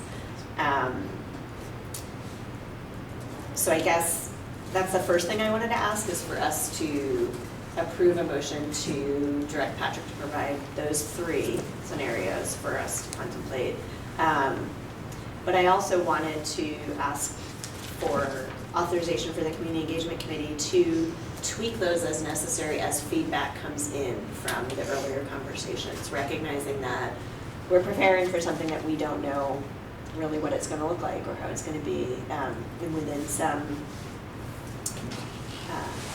reasonable limitations. I think it would be great to still have that flexibility, and this board won't be meeting again until after those conversations have happened. So, so that's sort of a 2-pronged thing that maybe should be separated. The first would be, directing Patrick about the 5 facilities options. The second would be authorizing the Community Engagement Committee to have some flexibility in how we massage those, or whether we add something different. And then I have a third thing to add to that, to help frame those conversations. Shall I just say what the third thing is, and then we'll go back to each motion individually? Okay. So it seems really helpful, and I think we've talked about this before, to have some baseline information for people to see when they're looking at these options that might address some basic questions about things like projected enrollment, equalized people costs, operational costs. So I'd like us to consider making, and I think Patrick and his team have been working on some of this information already. But I'd like to, for this group to direct Patrick to continue to do that preparation. Again, with the understanding that as we have these first two conversations, if something really critical comes up, that seems like it would be really important to bring to the third scenario, contemplating conversation, that we can add that if it seems necessary without getting approval from the board. So that was a mouthful. That was a mouthful. So I guess maybe let's start where we are. first. Start where we are. So okay. So the action was to determine the facility scenarios to direct Patrick to bring to the community conversations. So in that direction, we're giving him 5, it sounds like. I didn't hear anyone disagree with that number. Can we discuss? Sure. Well, should we say what, oh yeah, so that's the motion now we're discussing. Right. Okay. Steve. So a couple things. One, this is just my personal thought, but to take all the Bristol kids and send them out to the 5 schools, I'm really curious how much effort and thought we should really put into that particular scenario. How much real political capital there is to move that idea forward, or whether it's an interesting thing to think about, but it's really, just what are the chances that's really going to go anywhere? We could save a lot of time not having to mess with that particular scenario. That's just my own personal thought. I'm not sure that it's really going to go anywhere. But 2 other scenarios, I'm a little curious about how we would frame that so Patrick would have something concrete to work with. So, private-public partnership. What are we actually looking for there? What is that scenario actually looking like? Because that could be a lot of different things. Yeah, it seems like there's a lot of options. Scenarios. Well, remember, he's not creating the scenario that they have to choose. It's a place to begin the thinking process and the conversation. And I think that it will be framed as that when they're presented. These are not set in stone. They are not what have to be done, but they're a place to start thinking. Sure, but like for instance, the scenario where we close all the schools and put all the kids in Bristol. That's a pretty concrete concept. It's not too difficult to envision. A public-private partnership, just as a concept, doesn't have a real form. It's even if it's just a concept, and we're not, forcing anybody to do something right there at the meeting about it. It needs to be set up as something. I mean, there's a scenario where, we move a bunch of people to one school and the other school is used by another entity for some purpose. That's, I think, kind of how that might work. Or maybe there's a facility gets split in 2 and half of it gets used and half of it doesn't get used. But what is that scenario? What are we accomplishing with it? And does that make any sense? And hold on to that for a minute. The other idea is, first I remember what the 5th one was. Magnet school. The magnet school. That might be more concrete to some people. I'm not sure I can really understand exactly what that is, and how it would be formulated. Just saving you having to come back and ask a bunch more questions about exactly what these concepts really are. So that's mine. I I agree with you, Steve, that there's not a lot of value in the realities of splitting up Bristol, but I don't want to say it in front of the camera or anything, but I think there's a value with that option, that all of a sudden people in Bristol will understand what it means to get other schools close. I mean, otherwise Bristol, yeah, sure, this is great, you know. But if you have an option out there, maybe it's, and I think maybe to your point is don't put a lot of time into it, because it's just something to say, okay, this could spread Bristol to the winds as opposed to the surrounding towns. And I think that's a fair discussion to let sink in with the people on the importance of the decisions of what happens to these schools. The fourth option where we have this private partner thing, to me, I'm very cautious about that one, because to me that seems like the easy way out. If people come in, oh yeah, we're gonna rent out half the space to some dental lab or something like that, and everything's gonna be honky-dory. And at the end of the day, you've still got empty space and you're still scrambling on how to fill it. And it may or may not be successful. Let's face it, the school district is not in the real estate rental market. Sure. And so I think I'm concerned that if that gets put out there as an option, it's an easy option that a lot of people are going to gravitate towards, and it's not going to be a viable solution. The MAUSD citizen group that was active and did a lot of brainstorming and stuff took that very divergent path.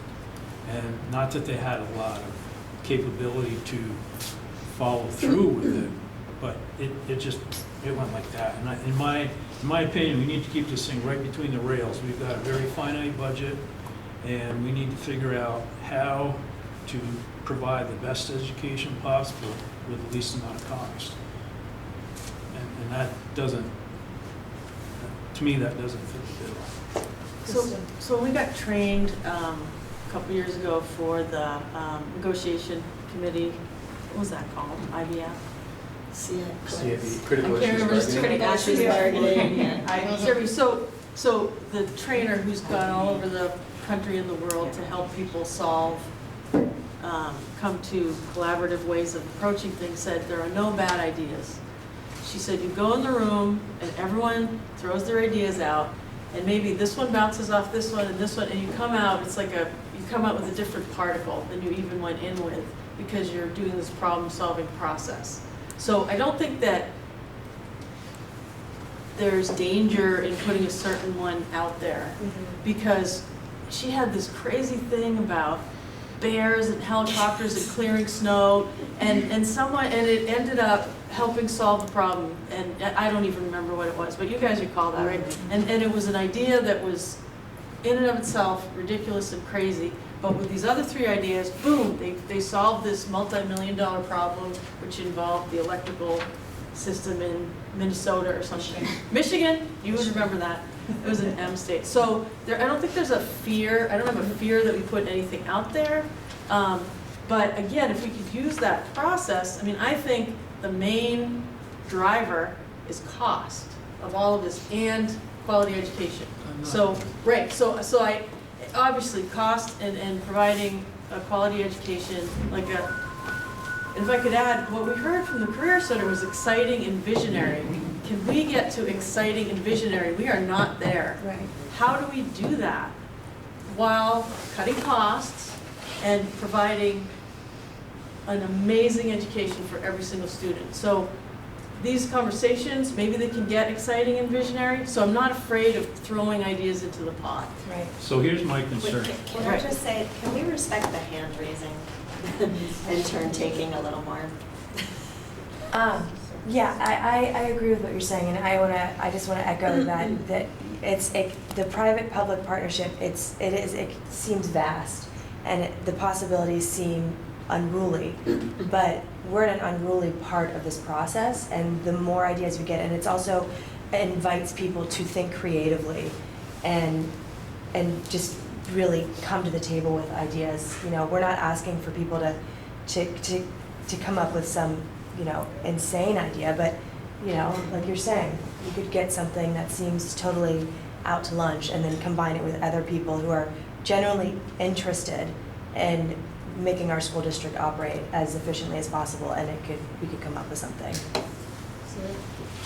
I like that these ideas have a, I don't know, idea to them. I don't know, I feel like we're missing the obvious, simple idea of like lower grade and a middle, like, you know, 3rd through 5th in Bristol, and like K through one that involves pre-K. Like, I know maybe we're not supposed to be throwing our ideas in here right now, but since they already were, I'm like, I don't know if there's another really obvious one that's wasn't on the table. And also the other obvious of like literally going outside of the box of the districts is, I think, what would need to be in place to even explore that. I don't know if I don't know if you can do that with numbers or things like that, but here's what we would have to do to, like, you know, expand ourselves.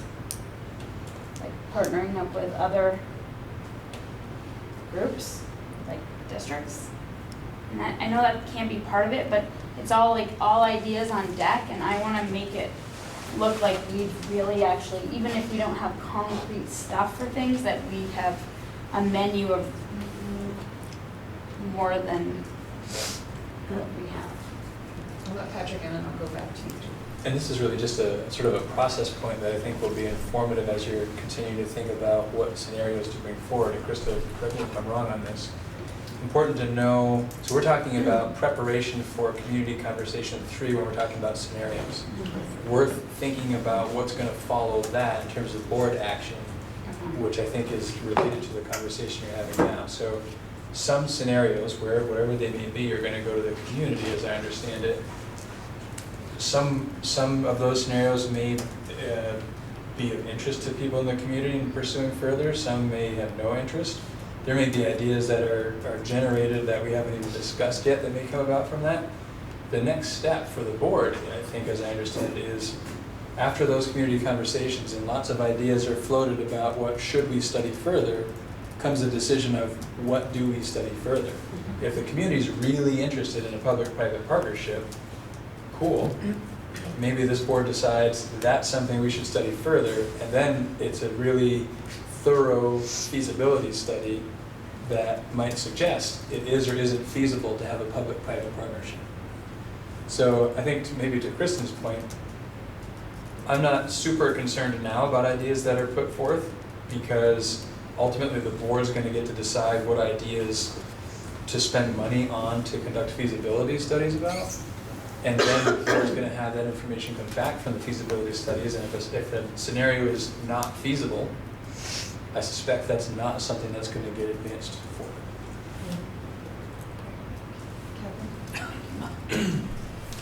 Yeah, and maybe that helps me out a lot, but I still go back to this private-public thing. And it becomes an easy solution because everybody will think they can keep their schools in their towns, and it looks the same, it feels the same, and then you put something else in each one of these towns and bang, everybody's going to go for that. And then that's the end of the conversation. All of a sudden, some of these other harder decisions aren't looked at seriously. And Sarah brings up a great point about thinking outside the Union District box to the adjacent areas, because we're only really talking about underutilization of grade schools. We're not talking about underutilization of high schools in the area too, which is another conversation that needs to be had.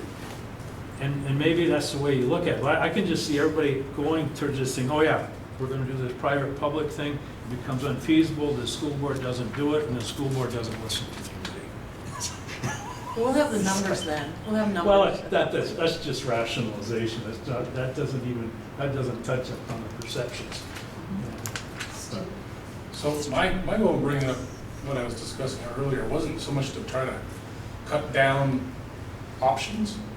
I think it is a process issue. It's maybe we're really more at the throw the idea on the table stage than we are asking Patrick to come to a meeting with a bunch of hard facts about a scenario.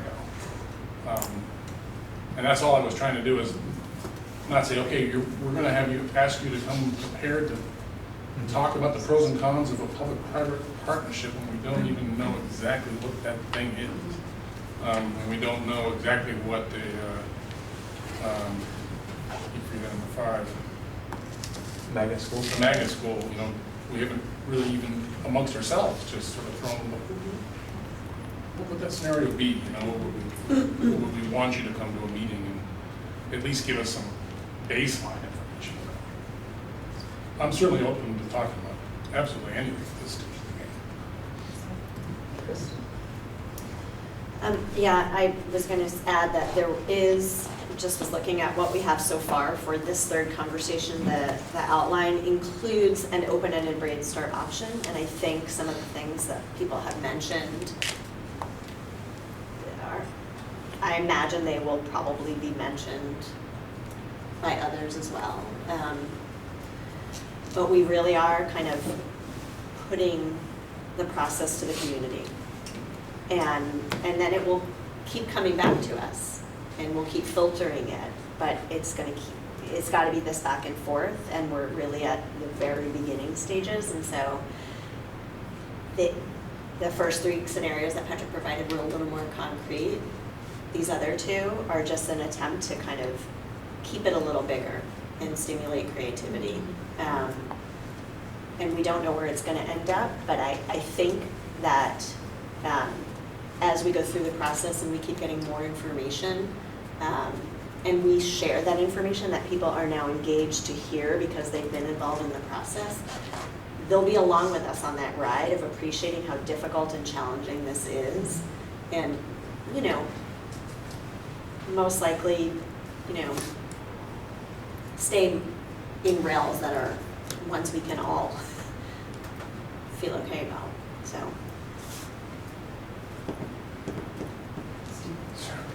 And while we're throwing ideas out, I did hear something interesting at the last community engagement meeting where we were talking about this, where somebody was saying, I know it's sort of a political hot potato to talk about closing just one school or 2 schools, but to do it maybe more generically and not actually pinpointing which school we're actually talking about, but saying, here's a scenario where we closed a school. What does that do to the equation? Does it make any sense? Does it only just buy us a year or 2? Or, and without particularly pointing out one school or another, that we would do that. It seemed like that would be a way to actually, broach the topic without making it too sensitive for people to handle. And Chris and I actually touched base briefly earlier today about this conversation, and this has come up. It came up at the meeting we had here at Mount A the other day. It's tricky as I try to imagine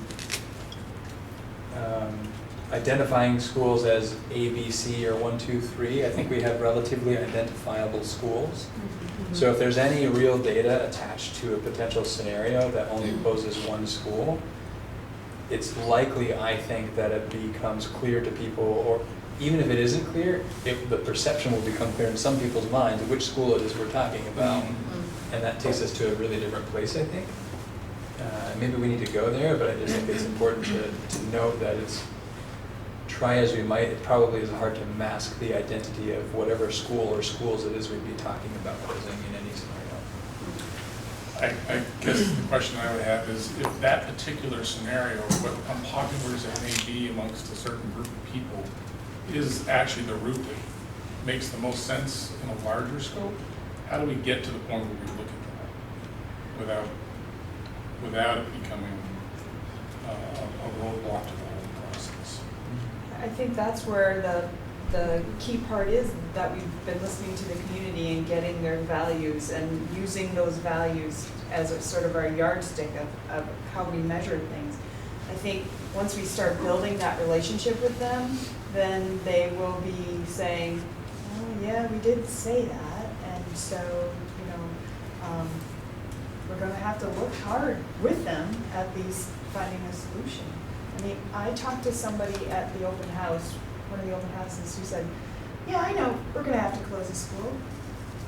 I kind of accepted that it's coming down the line, and, you know, I know people aren't gonna like it, so I'm not coming to any of your meetings because I know nobody's gonna like what I have to say. I said, no, come to the meeting, because there might be somebody else who has been shy with their voice that will feel like, okay, it's okay to say that, yeah, I think the same thing's gonna happen.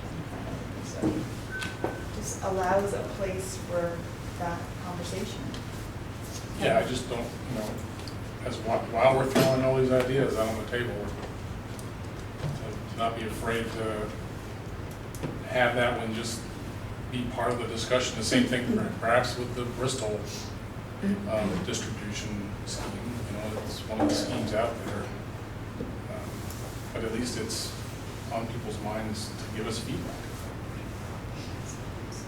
So I'm sort of framed that this series of meetings or collaborations we're going to have right now is single-lined, if you will. So we get through 3 or 4 meetings, whatever it is, we come up with some input from the community. And then we started talking about doing some studies based on that information, which may or may not gel with what the popular concept is. So we must be talking about another series of meetings or something, or how do we, I'm beginning to think that this first series could be open-ended. How do we get closure, or do we get how do we get closure to the issue? If we've got to engage back and forth with maybe these options gel into this, which isn't what everybody was thinking about, or maybe the one's not viable, all that kind of stuff. And then I guess the thing I'm thinking about is that going to be timely to be able to act in such a way that we're not bleeding for several years in taxes because we are hamstrung as to what we're going to do. Yeah, just looking through our trying to find our plan, which of course I have like 18 different tabs open and can't find the exact one I want. I do. She can see many tabs.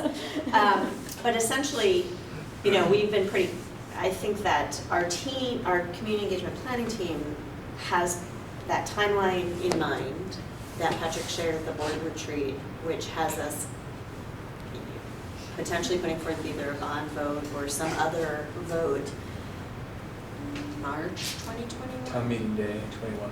We're sort of backwards designing from there. And so these conversations will conclude at the end of November. There'll be a lot of looking at what that input has amounted to as a community engagement group and this group. And then the proposal is to have then a meeting with this board and Patrick's team and invite the community to be part of that, but to really hash out, okay, we've had these conversations, we've looked at these scenarios, this is the input, this is what the data shows. Let's layer on top of that some key facts we know about, you know, enrollment and equalized people and all that. And then decide what our next steps are. What would we think based on that feedback? What do we as a board agree that we want to make a significant financial investment in exploring further? You know, the thing that I think we are trying to be clear about with folks through this process is that ultimately it is the board and the administration's decision what to do, but we don't want to do it in a vacuum.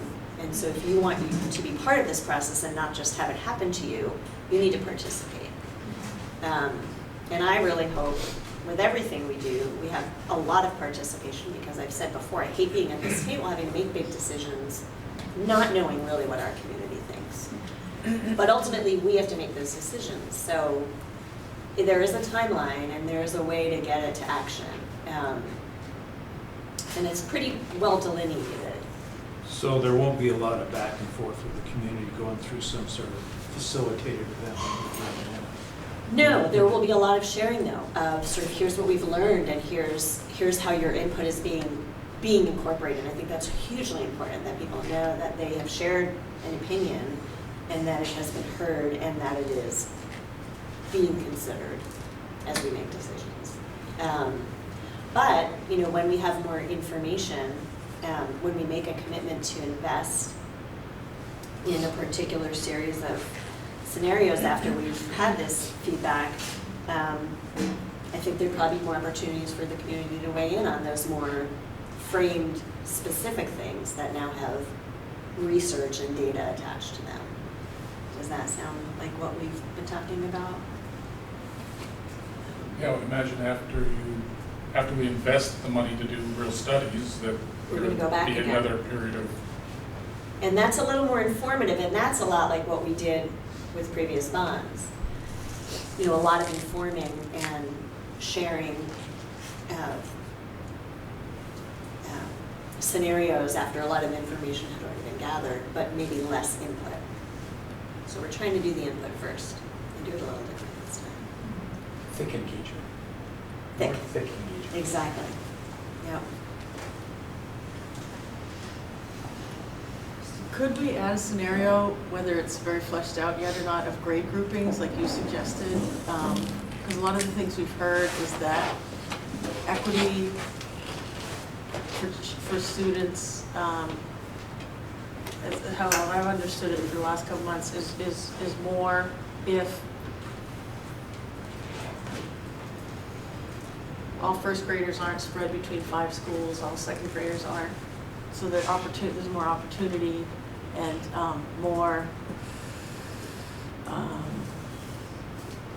just more opportunity in many ways. So could we add that?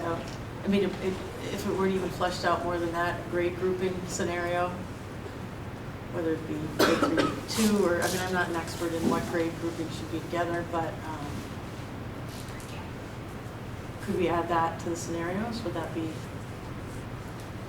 In some ways, that is one of the scenarios now, where there's a K-4 school, and then for multiple, I guess, K-4 schools, a 6-9 school. So maybe it doesn't quite get at that.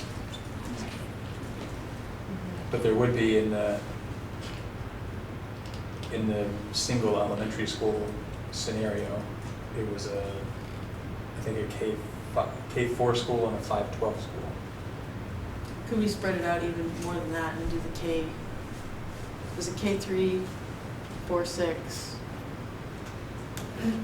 Or, I mean, I don't know how it would be spread out, but just thinking about that more in general than that specific layout, so to speak. Did we do a scenario, I can't remember, about like including pre-K and kind of financially what that does for the district? Or does it? I don't even know if adding pre-K adds any value. Does it? I don't know. It's very complicated. We would lose money by bringing pre-K in, but potentially gain value in terms of programmatic offerings and students that maybe are underserved currently, maybe better served. So it gets really complicated. I think the pre-K or no pre-K in some ways is a piece of this conversation, but in other ways is a separate conversation.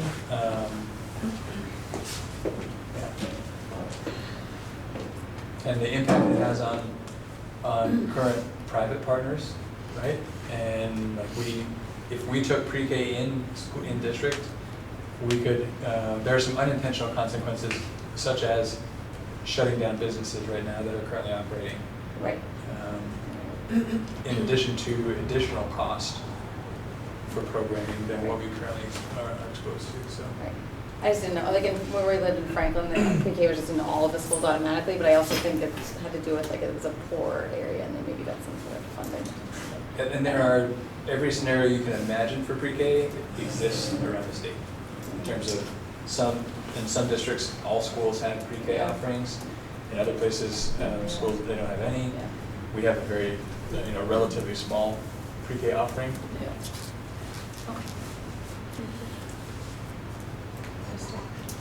Would it help if I reminded folks of the motion that my second proposed motion, which authorizes us, the Community Engagement Committee, to refine these scenarios if necessary. And I say that because I think what we're trying to get at with the 5 we proposed is some three fairly concrete and 2 that are a little more out of the box.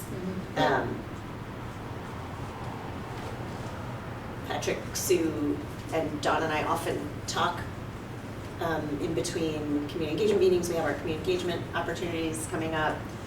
We're hearing what you're saying. I'm wondering if we can keep the original motion as is and then have that second one where there's some flexibility still built in to tweak as necessary. Right. So if we do have some conversations and things are looking like they are not any of those, but maybe something else that people have dreamt up, and you can take that and move that forward at that point.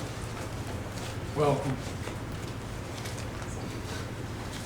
I'm curious, how much time does Patrick need between the end of this process and the third meeting where we're actually talking about scenarios?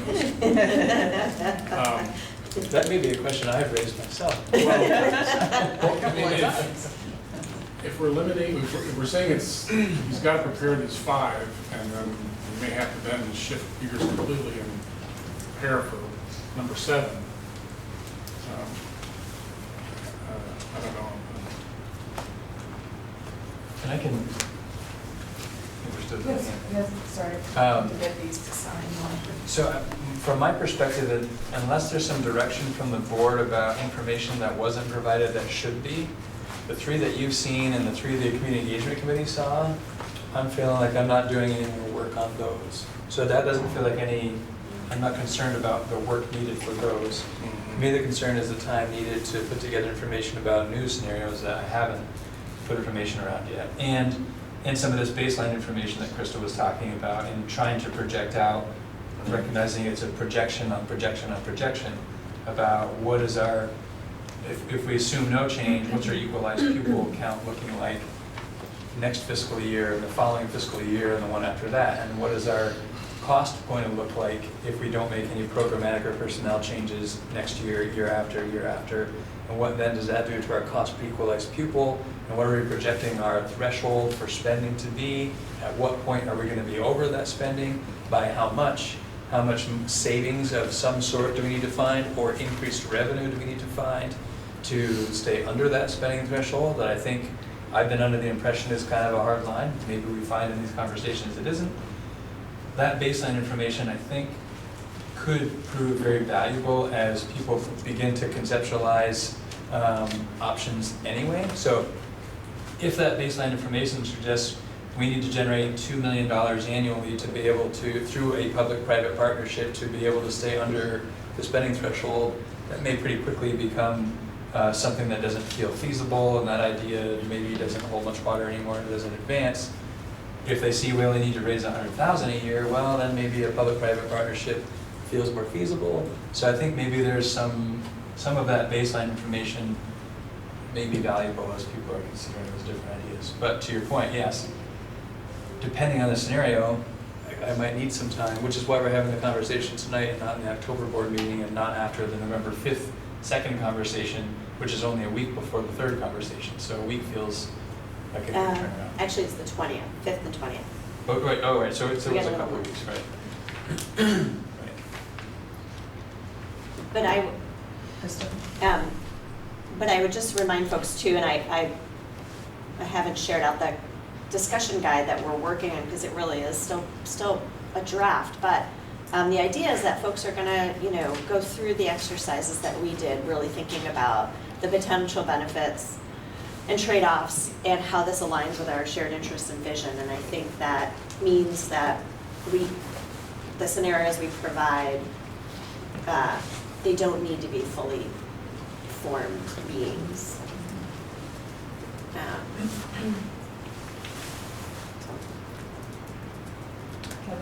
I agree. I think they, and by nature of the level where we're at with these studies, they should be very skeletal.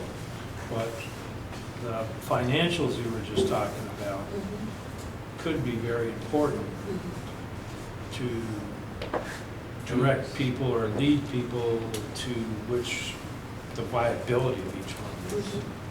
So for me, my point of view is stay conceptual, the alternatives, but have some reasonably reliable, spend your time, I guess, Patrick, developing the numbers as opposed to detail on the schemes. And that was my third motion. We're still on the first one? We're lost in the So I was just echo Kevin's statement. Actually, this whole sort of financial study could be the whole raison d'etre we're even here in the first place. I want to point out to somebody why we're even having this discussion. Start with that. I'll call it a question. So, it sounds like we're ready to go. So all those are, so the action is to determine which scenarios for Patrick to prepare for the community conversations. And Krista is suggesting or recommending 5. 3 that were existing, that we saw at the retreat, 1 with the public-private partnership, and 1 around a themed scenario in the schools. Okay. All those in favor of that action, please say aye. Aye. Any opposed? Any abstentions? Okay. Then I think I hear Krista now making another motion, if you listen carefully. To authorize the Community Engagement Committee to work with Patrick to, what were we doing? Just giving us authority to flesh out or tweak those scenarios as input is gathered from conversations in the community. Or a whole new scenario. To be responsive to what we're learning through the community conversations. Sure. Did you as input? To be responsive to input gathered from the community. And I'm going to have you read it back to me. Gathered from Right, is there a second? Second. Andrew. Can you read it back? Really? Yes. Motion to authorize the Community Engagement Committee to be responsive to input gathered from the community. Was that it? Did that cover it? It's really about the Community Engagement Committee being able to authorize Patrick to tweak. The idea being, so this board has made a motion and that has carried for me to bring 5 scenarios that are somewhat specific as to what those scenarios are. In a way, this motion, I think, delegates some of that authority to change those 5 to the Community Engagement Committee based on what we're hearing. Because right now we're making this decision for those 5 in the absence of having had these community conversations. So to authorize the Community Engagement Committee to make changes to the scenarios based on the input gathered from the community conversations. Or to give me different direction, basically. Would that be between town meetings, or would it be for the first November meeting? Would we then present different scenarios to the second town, because this is what the first town said, or should they all be able to have the same process? None of them get presented until the 3rd conversation. Okay. Yeah. Yeah. So, Thank you for clarifying. Yeah. All right. Corrected, well, Right. motion is authorize the Community Engagement Committee to make changes to the scenarios based on input gathered from the community. And direct Patrick Do you want the direction? That seems important. So could you change it to authorize the community engagement committee to direct Patrick to change scenarios based on? To direct P-Reen to make changes to the scenarios Correct. based on input gathered from the community. Yes. One more time, or are we? Nope, I think we're gonna let you read it when it's time, and we're gonna wait and see if they, so Krista is all right, and Andrew, you all right with the wording? Okay. Do you need to discuss it anymore? You all understand what it is? Can I just articulate what I think I understand it is? Only if I you think don't change any words. Well, only because this becomes important, because Yeah. I have direction in the minutes from the board to provide these 5, and I want to make sure the board knows you might see something different from these 5 you just voted on tonight based on authorizing this, the community engagement committee in the way that you're talking right now. Yeah. It's fine with me, as long as you understand, I may be compliant, even though it's not what you told me to do. Right. So don't write it in the If you just try to look at it like.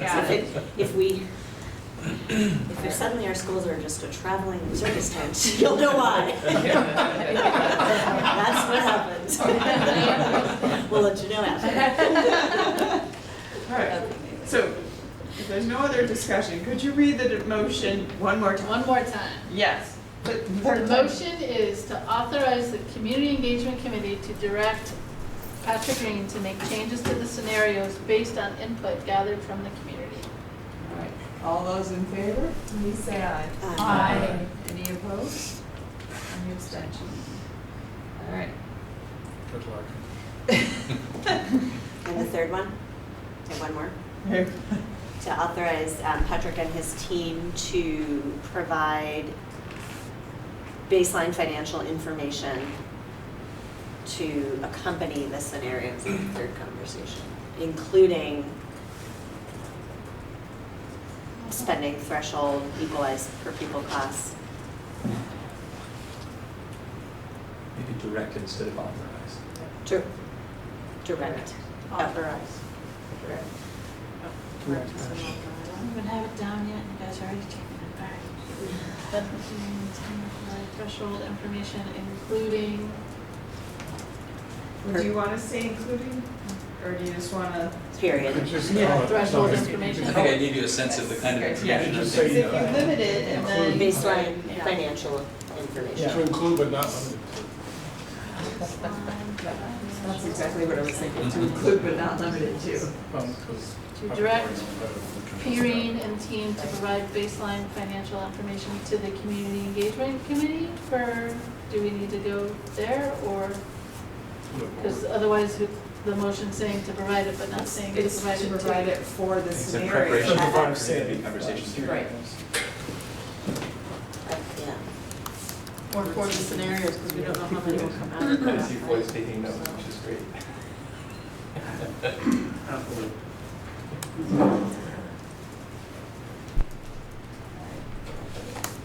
I did not get all that.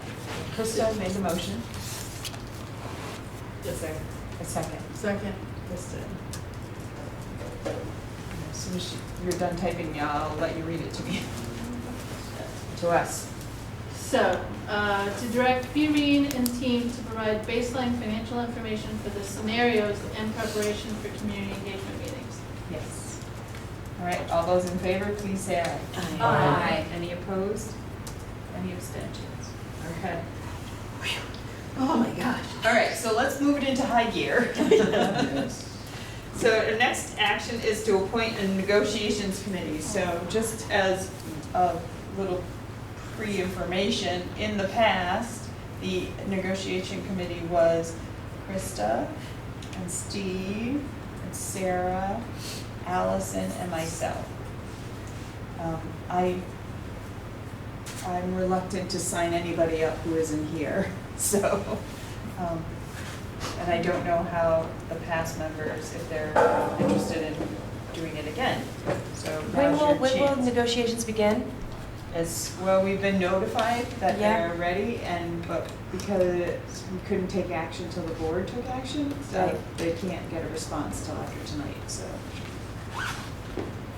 as soon as possible.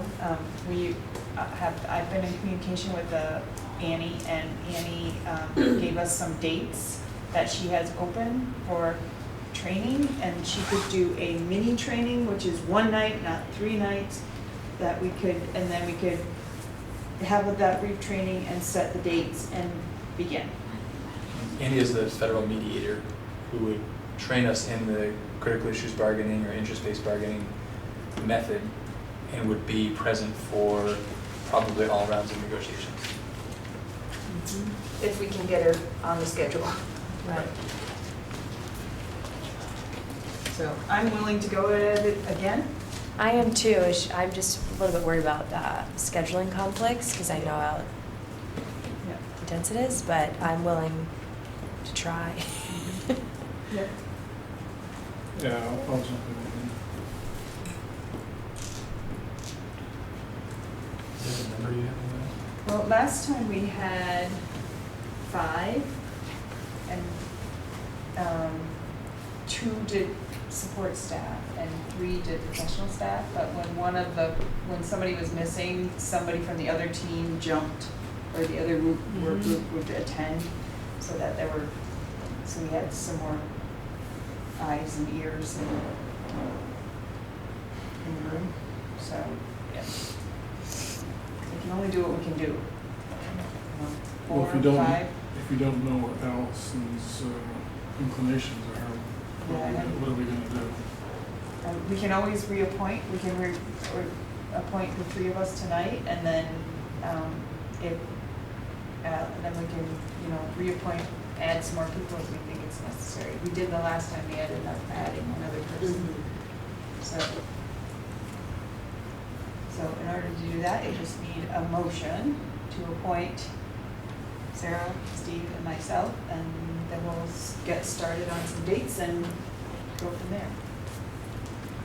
I just have a question, because none of it is public, right? So if I had to bring my child with me, I guess none of these negotiations meetings are something that I could do that with, right? They're not in public session. Right. In order to have a mediator work with us, it has to be in executive session.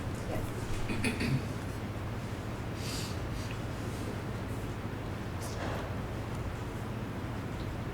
Okay, well, we'll start with 3, so we'll start with 3 and go from there, and if we need more help, we'll come back for more help. But, if somebody will make a motion, we can move on. I make a motion to appoint Don, Steve, and Sarah McLean to negotiations committee. Is there a second? Actually, I was going to throw my hat in the ring, haven't done it before. But you spoke up before I could do that, so, yeah. I think, Andrew, are you comfortable just adding Kristen onto the list? And Kristen to the negotiations committee. And could I add that I think that it's a lot of time for a lot of people to put in, and I think there's a better way to do it. I don't know what it is, but I don't know if the amount of time put in by staff and board members is, I mean, the outcome is fruitful, but it's just a lot of time, and I don't know what the answer is to that. Well, unfortunately, a lot of this is just because of this healthcare services going around the circles, right? Otherwise, we would have probably had a multi-year contract. Right. Is there a second before we get to? I second it. Yep. Thank you. Thank you. Okay. All right. All those in favor of appointing Steve, Sarah, Kristen, and myself to the negotiations committee, please say aye. Aye. Any opposed? Any abstentions? Okay. All right, we're gonna go down to accept the monitoring reports. The first one we have is 3.1, unity of control. Is there a motion to accept the monitoring report? Andrew? Great. Is there a second? Second. Sarah? Sorry, who was? Andrew and Sarah.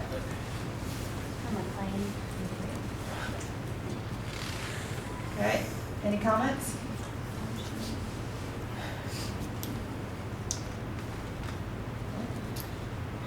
We just need to change A and ESU.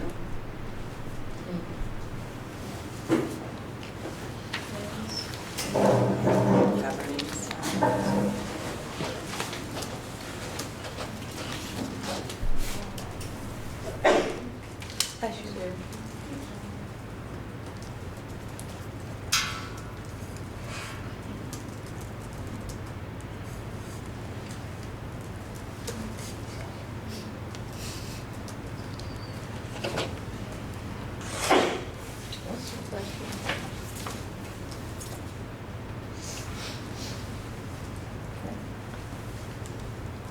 No other comments? All those in favor of accepting the monitoring report for 3.1, please say aye. Aye. Any opposed? Any abstention? All right. Next is the monitoring report for 4.1, governing style. Is there a motion to accept that? Kristen? Is there a second? Andrew? Thank you. All right, any discussion? I just want to say I'm glad that we're expanding our governing style in the changes we made in the last couple of months, including getting more feedback from the community. It seems like it's evolved in a positive way.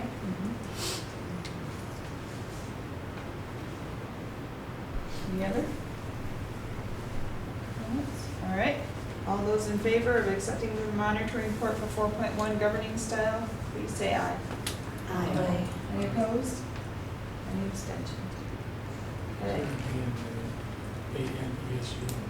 It was in the second one, I'm sorry, it was in 4.1, not 3.1. Yep, there it is, under the interpretation. Yep. Okay, so our next action is to approve the formation of school advisory committees. Would you like to table that? I'll take a motion to table that. Motion to table because we can only have so many plates in there at a time. Okay. Second. Because we don't know. We only have so many plates in the air at Remember once. the Johnny Carson show? I always Yeah. think of that when I'm overwhelmed.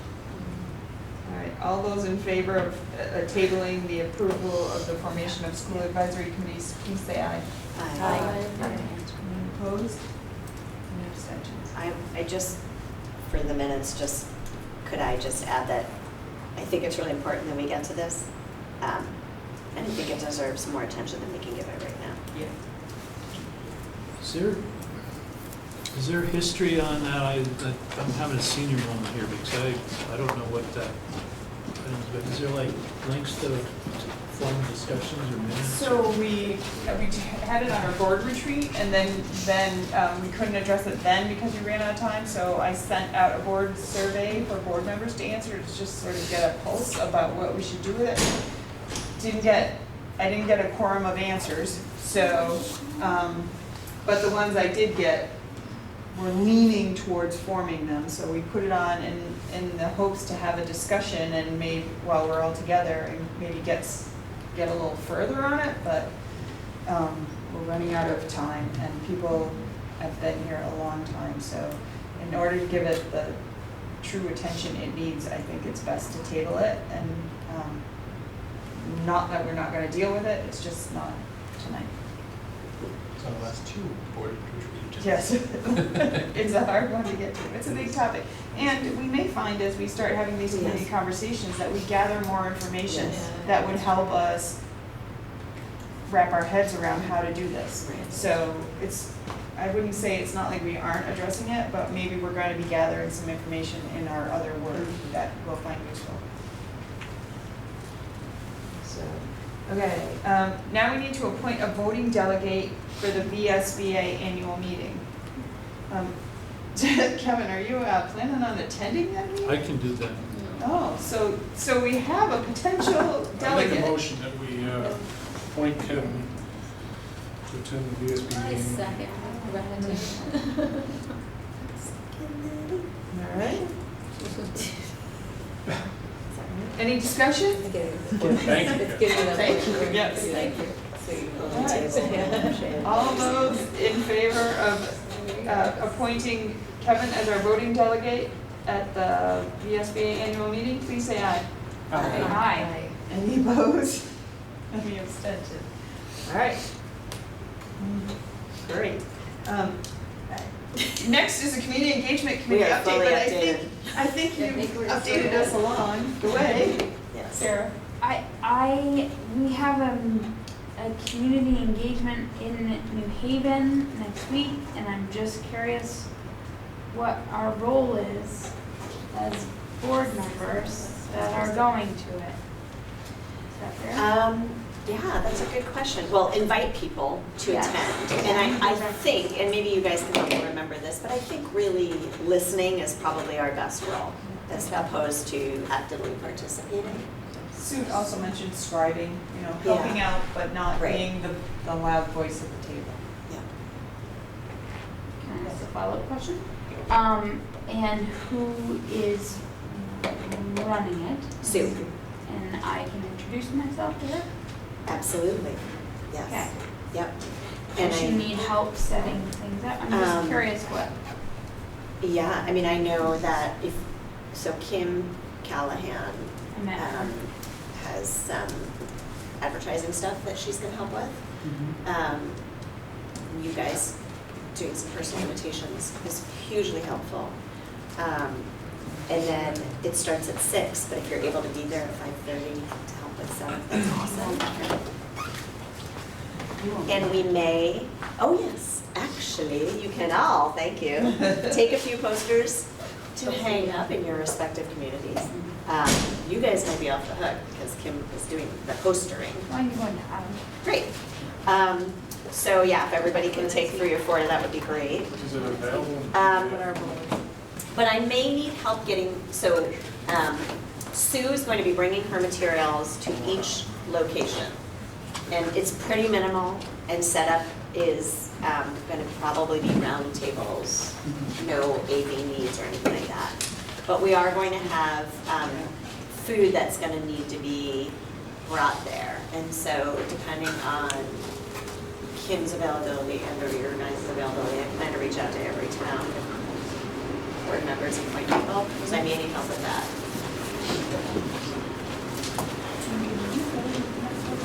I haven't yet, because Kim's posted it twice. Are we taking each? So I'm gonna post it yet at some point. Thank you. Board member invite. Do you have anything else you want to add? I think you covered most of it with community engagement stuff. Yeah. Anyone else have any questions? It's 2 hours long. 2 hours long. Yeah, there will be light refreshments. Oh, and if you know any high school kids that want to get $25 to be there, if there are any people that need childcare, that is also really helpful. So if you have any babysitters you use that you think might be not doing anything for 2 hours next Thursday. Okay. All right, next is a legislative update from the VSBA. You gave us a little one. Do you have anything else to add, Kevin? Oh, I could draw on for hours. No. You can't have an hour. So there was discussion about Act 11, which is a Vermont Educational Health Initiative, statewide bargaining. Everybody knows that positions are apart and go into arbitration. Apparently, there's still some possibility for negotiations up to, I think it's October, and then they will be looking at, the proposals will be firm between the NEA and the school boards, and the arbitration will be such that it will select one or the other. There won't be any melding of the two proposals, if you will. There'll be proposal A or proposal B. And they're looking for a decision by mid-December on that. For regional meetings, which by the way, ours is tomorrow night in Middlebury at 6, and if you walk in, I'm sure they're not gonna kick you out. Dinner at 5:30 if you're Dinner at, yeah, free dinner, that's called me. at the high school. I'm assuming they can, but I don't know for sure. I'm not sure where it starts. There was a comment that regional meetings that they've had to date, they're getting a lot of teachers coming and voicing displeasure with the whole healthcare negotiation and pointing their displeasure towards the VSBA board, if you will, as opposed to local boards. There's a little squabble with Washington Central Supervisory District. There is an individual on that board that is suing the VSBA for refusing to provide information requested. VSBA's position is it's a private nonprofit entity, and they don't have to follow the public meeting law. And then they've also told that the Washington board, if they have specific information they want, and as the board asks for it, as far as instead of an individual, that they would consider providing that information. That particular district is also dissatisfied that the VSBA took a pro stance as far as Act 46, as opposed to not delaying it, which they were proposing or wanting to delay it. So that ended up being part of the issue, I guess, apparently. Talked about the regional meeting. They are releasing a series of policy updates that are detailed in the last newsletter that came around. On the national, there was a comment on the national level that the National School Board Association is looking to, they're discussing strategies to keep security plans confidential, pending in light of the sensitivity of security plan that apparently right now it has to be public information, which if you say how you're going to protect yourself or your processes and procedure and they become public information, it keeps the school board at disadvantage. So that's going on a national level. We talked about Act 173. There shouldn't be news, but the executive director is moving on. There's a meeting October 3rd to interview candidates and presumably select a new executive director on the 3rd. I think that's it. Thank you. Okay.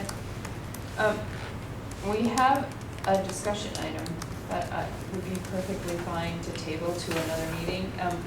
The reason it's there is around agenda planning is because the future-focused agenda planning is a little bit off our policy in place, and rather than us turn a blind eye to our policy, I thought it was important that our policy, if we're going to move towards future-focused agendas, that our policy reflect that and not just we don't follow our own policy. That if we're going to work on our goal of using future-focused agendas, our policy had to change. So I wrote some changes in there, and then there were a couple of things that didn't really need to stay there or could stay there. I was back and forth, so I wanted to have a discussion about, the final two at the bottom. I wrote, like, I'm not sure they should stay or where should they go kind of thing, but it was more of a discussion. Anyway, that's why it's there, because the future-focused agenda we would be out of compliance with our policy as it stands currently. So just as a way to recognize that, yes, you can change policy, but if you're going to do that, if we're going to make the changes to the way we operate, we should look at our policy first so that we're doing the two, adjusting the policy to mirror what we're doing kind of thing. So I'll be happy to entertain a motion to table that because it's late and quite honestly, I'm a little cloudy right now. So. And for what it's worth, we ordered a copy of that Future Focused Agendas book, so we have copies for everyone. I had intended to bring those today, I forgot. Is it easier for people to swing by the office and pick one up and I can have them up front, or I can put a copy in the mail to everybody? I can grab mine in the office. I'll try to. If you could just put your hand up if you want mail, and I'll take your names, and then I'll assume the others are going to stop by. All right, so Andrew's here and Okay. Or you could put Andrew's and Sarah's in the packet with the stuff Sue brings. That's true. Right, Yeah. she's gonna be a traveling. Yeah. Yeah. Okay, so we're gonna table that discussion, I guess, as soon as somebody cares to make a motion. I motion to table policy 4.3. Good discussion, all right, second? Second. All right, all those in favor of tabling that discussion till the next open meeting spot, please say aye. Aye. Any opposed? Any abstentions? All right, we are not in need of executive session, correct? Right, is there any public comment? No Z's in the crowd?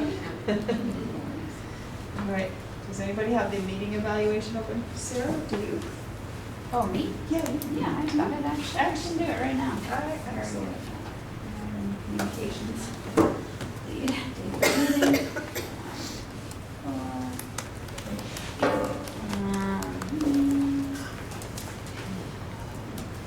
Level of engagement, high, low, comment.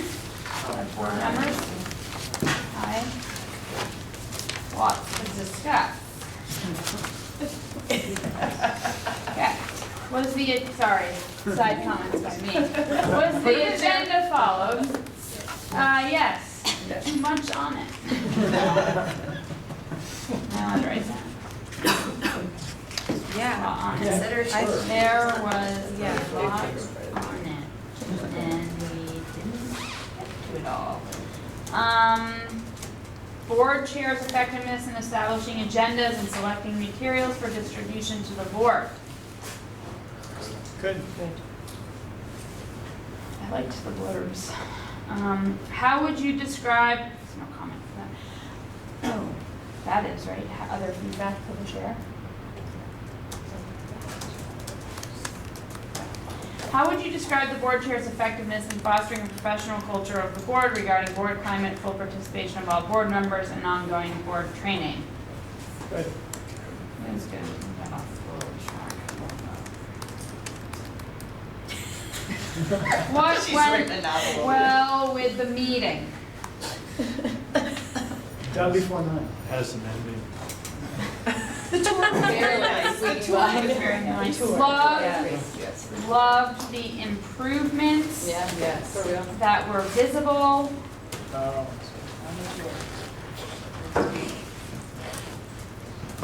And once again, what suggestions do you have to improve future meetings?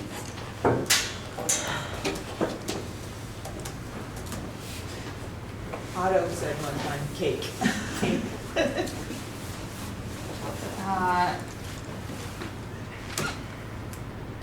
Either less on the meeting or,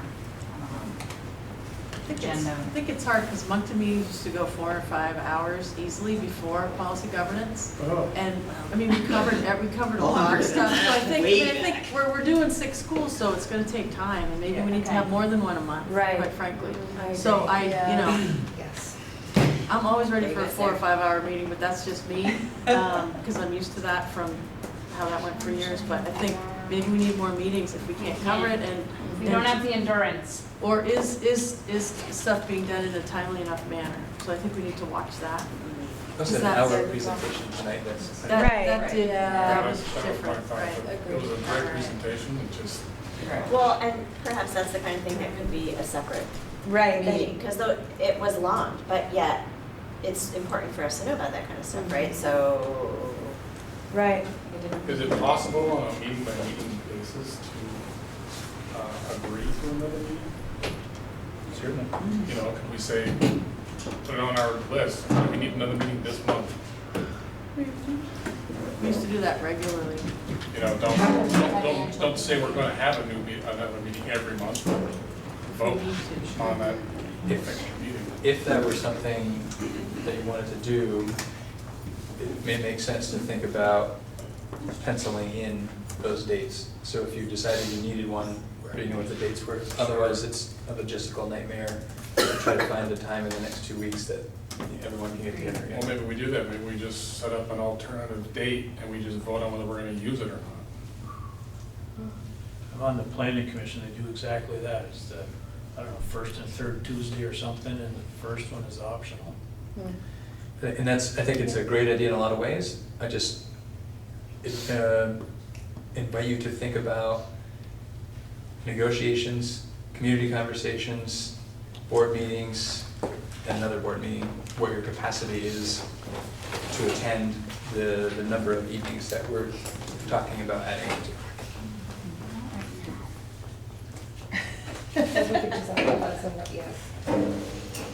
All right. Is there a motion to adjourn? So moved. Second. Third. Saturday, so I already know that the word. All right, all those in favor of adjourning at 9:01, please say aye. Aye. Any opposed? Any abstentions? Now, don't